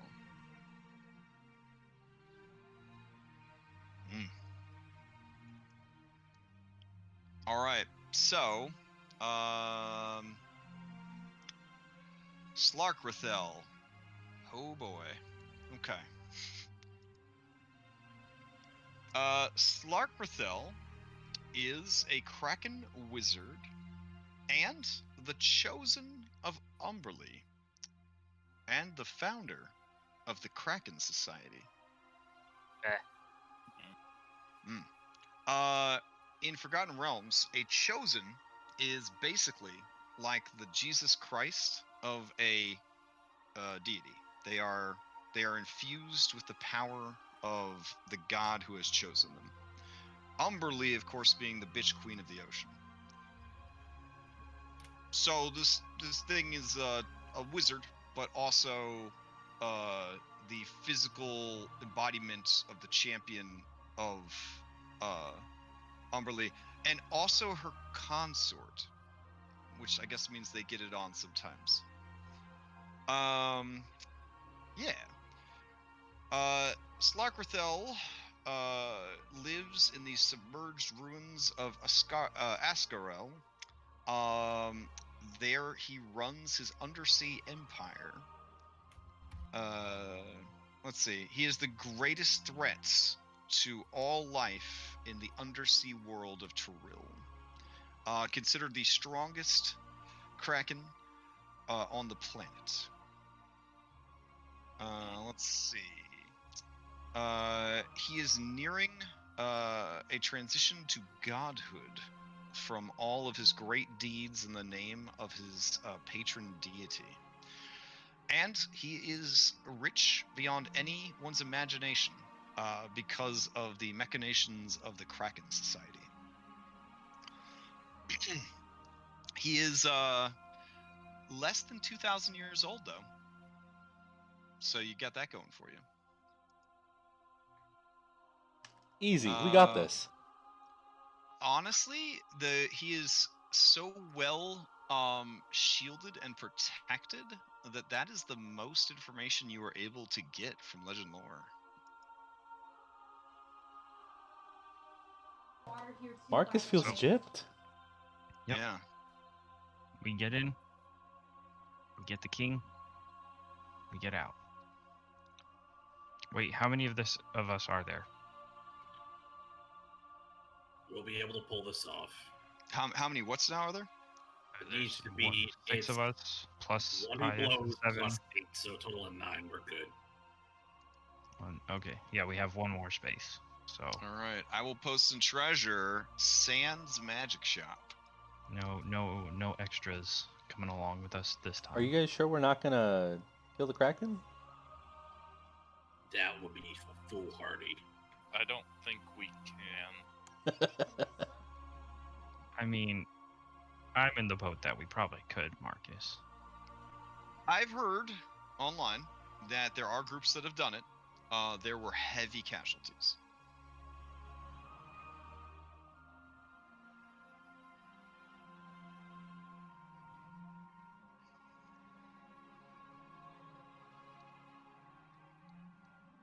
Hmm. Whoop, I'm buying that potion of greater healing. Honestly, sounds like fighting a god. Like if I'm being real with you. The issue isn't so much could you beat him, it's could you beat him in his territory. His layer actions are so good that that's the real issue. Like, if all of you had immunity to lightning, that would help a lot. But, I mean, the investment to get everybody resistant to / immune to lightning alone, I mean, would be a whole series of adventures right there. Yeah. Yeah. Because, like, it's got a 23 intelligence, so, like, it's not like it's going to just hang out on the surface of the water and let you beat on it. It's going to use its 20 levels of wizard to fight you, and its layer actions, and its weather control, and its army of sea creatures and water elementals. Not to mention that it works for Umberly, so she'll probably send some demons in there to assist. Spooky. Yeah. I bought that potion of greater healing, Crash. That sounds like Well, that sounds like that's a. true. I stand You corrected. underestimate us. Yeah, I mean, I have all the stat blocks ready because I've been running D&D a long time. I know that sometimes people get a little excited. It is your right to challenge this creature. But much as the adventure was written with a way for you to survive the maelstrom, there is a chance of success here. This adventure would not send you off to certain death. As long as you keep your eye on the prize, everyone should live. I feel like that's like a post-game kind of run. Just like Ruby Weapon. Yeah. All right. So, magic item shop is posted. It is flush with magic items. It's got quite a few. Doesn't look like they've got any magic armor right now, though, which is frustrating. No, but they have a ring of protection and a cloak of protection. Ooh, that's true. That's such a good purchase. They're so affordable for what they give you. Like, Yeah. Here you go, 10,000 bucks. You get scroll of control weather. You just roll up in there. You're like, no tempest. Are we getting the ring and scroll or ring and cloak of protection? It would last for like 12 seconds. I think those would be excellent ideas. Let's see. Those are Cave actually of the huge. Cave of the Mont Blanc or Monteblanc or whatever Mont the hell Blanc? that is. Montbank. Yeah. Cool, but seems very situational. I mean, anybody being able to cast Dimension Door is pretty dope. I'm not knocking the dopeness. It's just like, Oh yeah. But But what you get for the cost, like finding it, that's you like, might as well, if they're also selling a Cloak of the Bat, I mean, I'm pretty sure that just gives you bat wings that you could fly around with. Bat wings. Yeah. If we bought the two, I ain't gonna lie. If you guys plan on taking on Imarith, she could fly. So being able to fly would not be a bad idea. if we bought the ring of protection and the cloak of protection, we would have 69 platinum left. No, Oh, wow. I'm sorry. We would have 64 platinum left. Wait, they have a +3 hand crossbow. Just a god-slaying hand crossbow here. Mm-hmm. So yeah, do we Perfect want for to all get the? those Do we want crazy to? Klepto goblins. Word we And on all the those street krakens. is that Sand is a retired adventurer, aka probably 20th level character. So Do we want to invest in the ring and the cloak of protection? Yeah, those are solid ass purchases. because that's a +1 to all saves. And Plus a armor +1 class. to your AC. And armor Yeah. class. Okay, And because so they stack with other defensive stuff like armor and shields and stuff. oh wait, hold on. But they are going to take up attunement slots. But you have a whole week to decide what you're going to purchase. You have information about Slarkrethel. The ship will be ready in what, like two days? Yeah. So you have a little bit of time left before you hop on that boat and you ship out.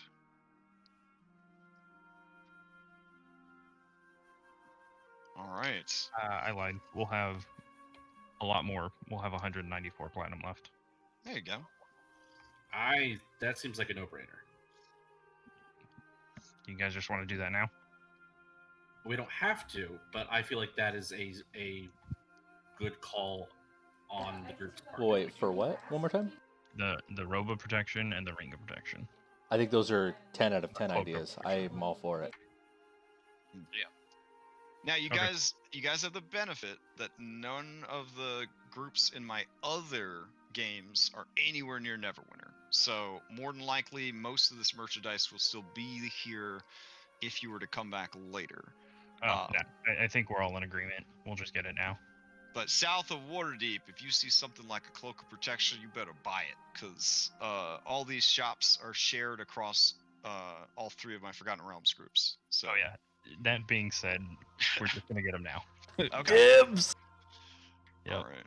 Because there is a spy in your midst that works for one of the Sunday groups that might tell everybody, oh yeah, we gotta go up to Neverwinter real quick. He stacks these Oh my god. this- Well, that's- not Yeah, anymore. fucking Lars, right? Oh yeah, there's two spies here. Oh man. All right, I'm gonna delete the Ring of Protection and the Cloak of Protection. Just cause I'm gonna snag the 3 basic bitch potions of healing. Sure. And I think I already told you I took the greater healing potion that they had Oh, from this place as well. Got it. Yep. All right. from this place also, yes. Okay, guys. Can I have one of either the ring or the cloak? Well, I'll let you guys sort that out. Yeah, Yeah. we'll sort that out on our own. So, does anybody have any questions for me before we adjourn?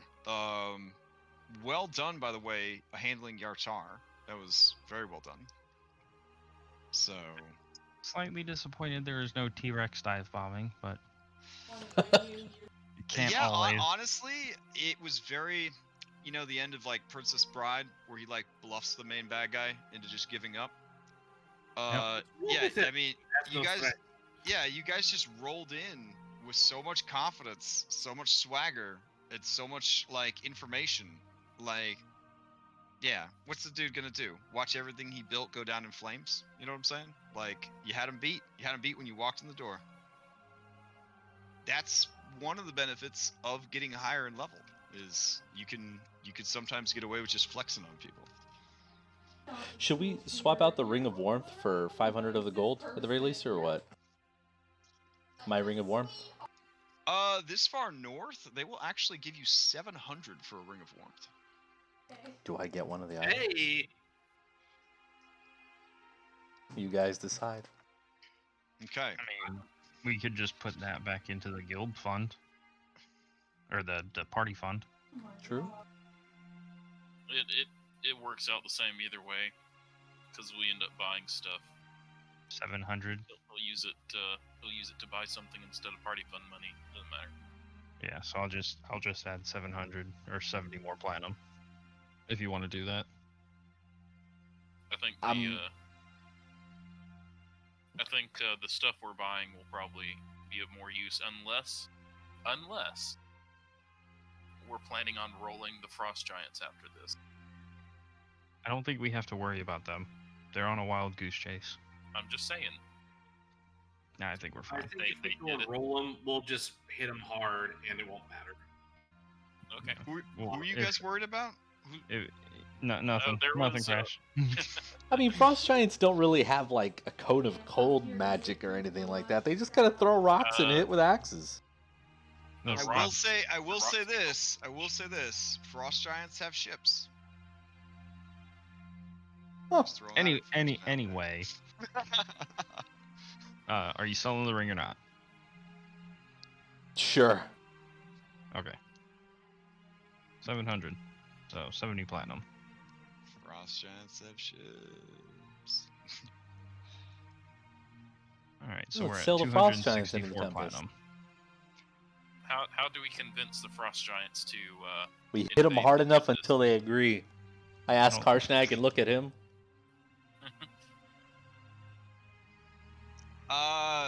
Harshnag looks out towards the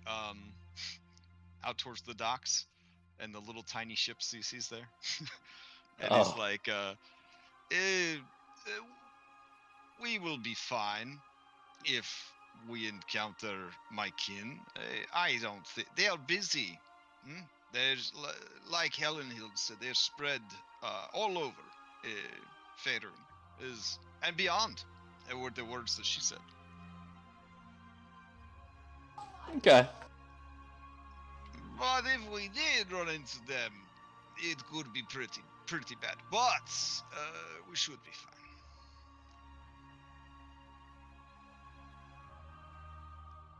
All right. Well, we'll handle that when it happens. All right. Man, exciting. Yeah, a ship map is waiting for you next week, and you will begin your sailing. Keep in mind, I will deposit you guys back on the big map. The journey that you are making, since you know where you're going, 100%, that actually reduces significantly the amount of time that it would have taken to find it. The adventure actually had a 1d x plus y weeks if you did not know the location.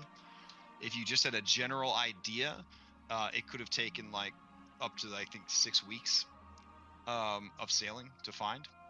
So Is the Tempest in the trackless sea? Yes, but it also kind of can shift around as well. So Okay. Yeah. Yeah, it's a Kraken. He can go where he wants.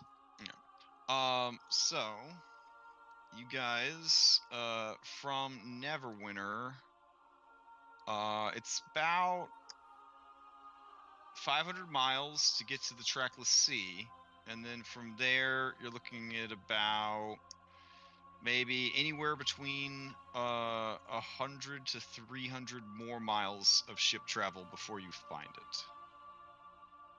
So Man, we're gonna have a good long time to get to know each other, guys. Can't wait. yeah. We're gonna have a great time. Yeah, so Pack a lot of probably oranges. around 500 to 600 miles, maybe more, of ship travel. And you will be passing by Frost Giant territory, and you do know that they have ships. So, that's the thing. I wouldn't say that that's foreshadowing, but, this is the thing. All right. I'll leave us off on that positive note, with you guys in Neverwinter, making your last preparations before you set sail to the Tempest and the imprisoned king. Yeah. All right, sweet. Night, everybody. Only announcements I have is there is a build contest to design a sub race. Go ahead and vote or submit your designs. It closes next Friday. And I feel Kyoza, you have an announcement? Yay or nay? no one. Aw. For no tomorrow? One, no one wanted to play. I'm doing Father's Day stuff early because I'm working all day Sunday. I'm working on my truck because the brakes went out. All right. Oh. Well, yeah, that's bad. I lost a car to bad brakes. All right, and then next Wednesday, Right Anthony's running a game. He posted about it. Yeah, and I'm not running any more one shots until sometime in July. So I feel like the new post in Memes Matter is attacking us in our group directly right now. oh, is there a new post? No, it's not. I feel like it might be just a little. No, I think you think it's attacking you. I don't think it's attacking us. D&D player strat. I have an idea. A good one. Let's not get ahead of ourselves. Nice. Hey, I relate to that. Yeah, see, Carrick? Look, I told you. after 26 years, I would prefer any plan to no plan. We got a plan. Get in, get out. That's a good plan. Solid. That is, considering what we're up against, that is the best thing we can come up with. Mm. Let's be honest. Easy. I mean, we could technically try and talk to it. No. So I will direct your No. attention. I will direct your attention to the mausoleum. There is a person that swam down to a kraken to give it chin scritches. Mausoleum. They're that now on in the the general? mausoleum. Yeah, that's where all the dead people are. Was it? Are you for real? Claudia? Oh yes, it's very real. We were in Salt Marsh Sun. We were regaled with the story because we did this. We did that the mission involving a kraken about the same time of how ours went versus the other parties. Yeah. Yeah, kraken are they tough. They Play. tough. Yeah. All right. In that case, I'll see you around Discord, and we'll continue this next Friday. Hope everybody has a good weekend and a safe week, and I will talk to you on Discord.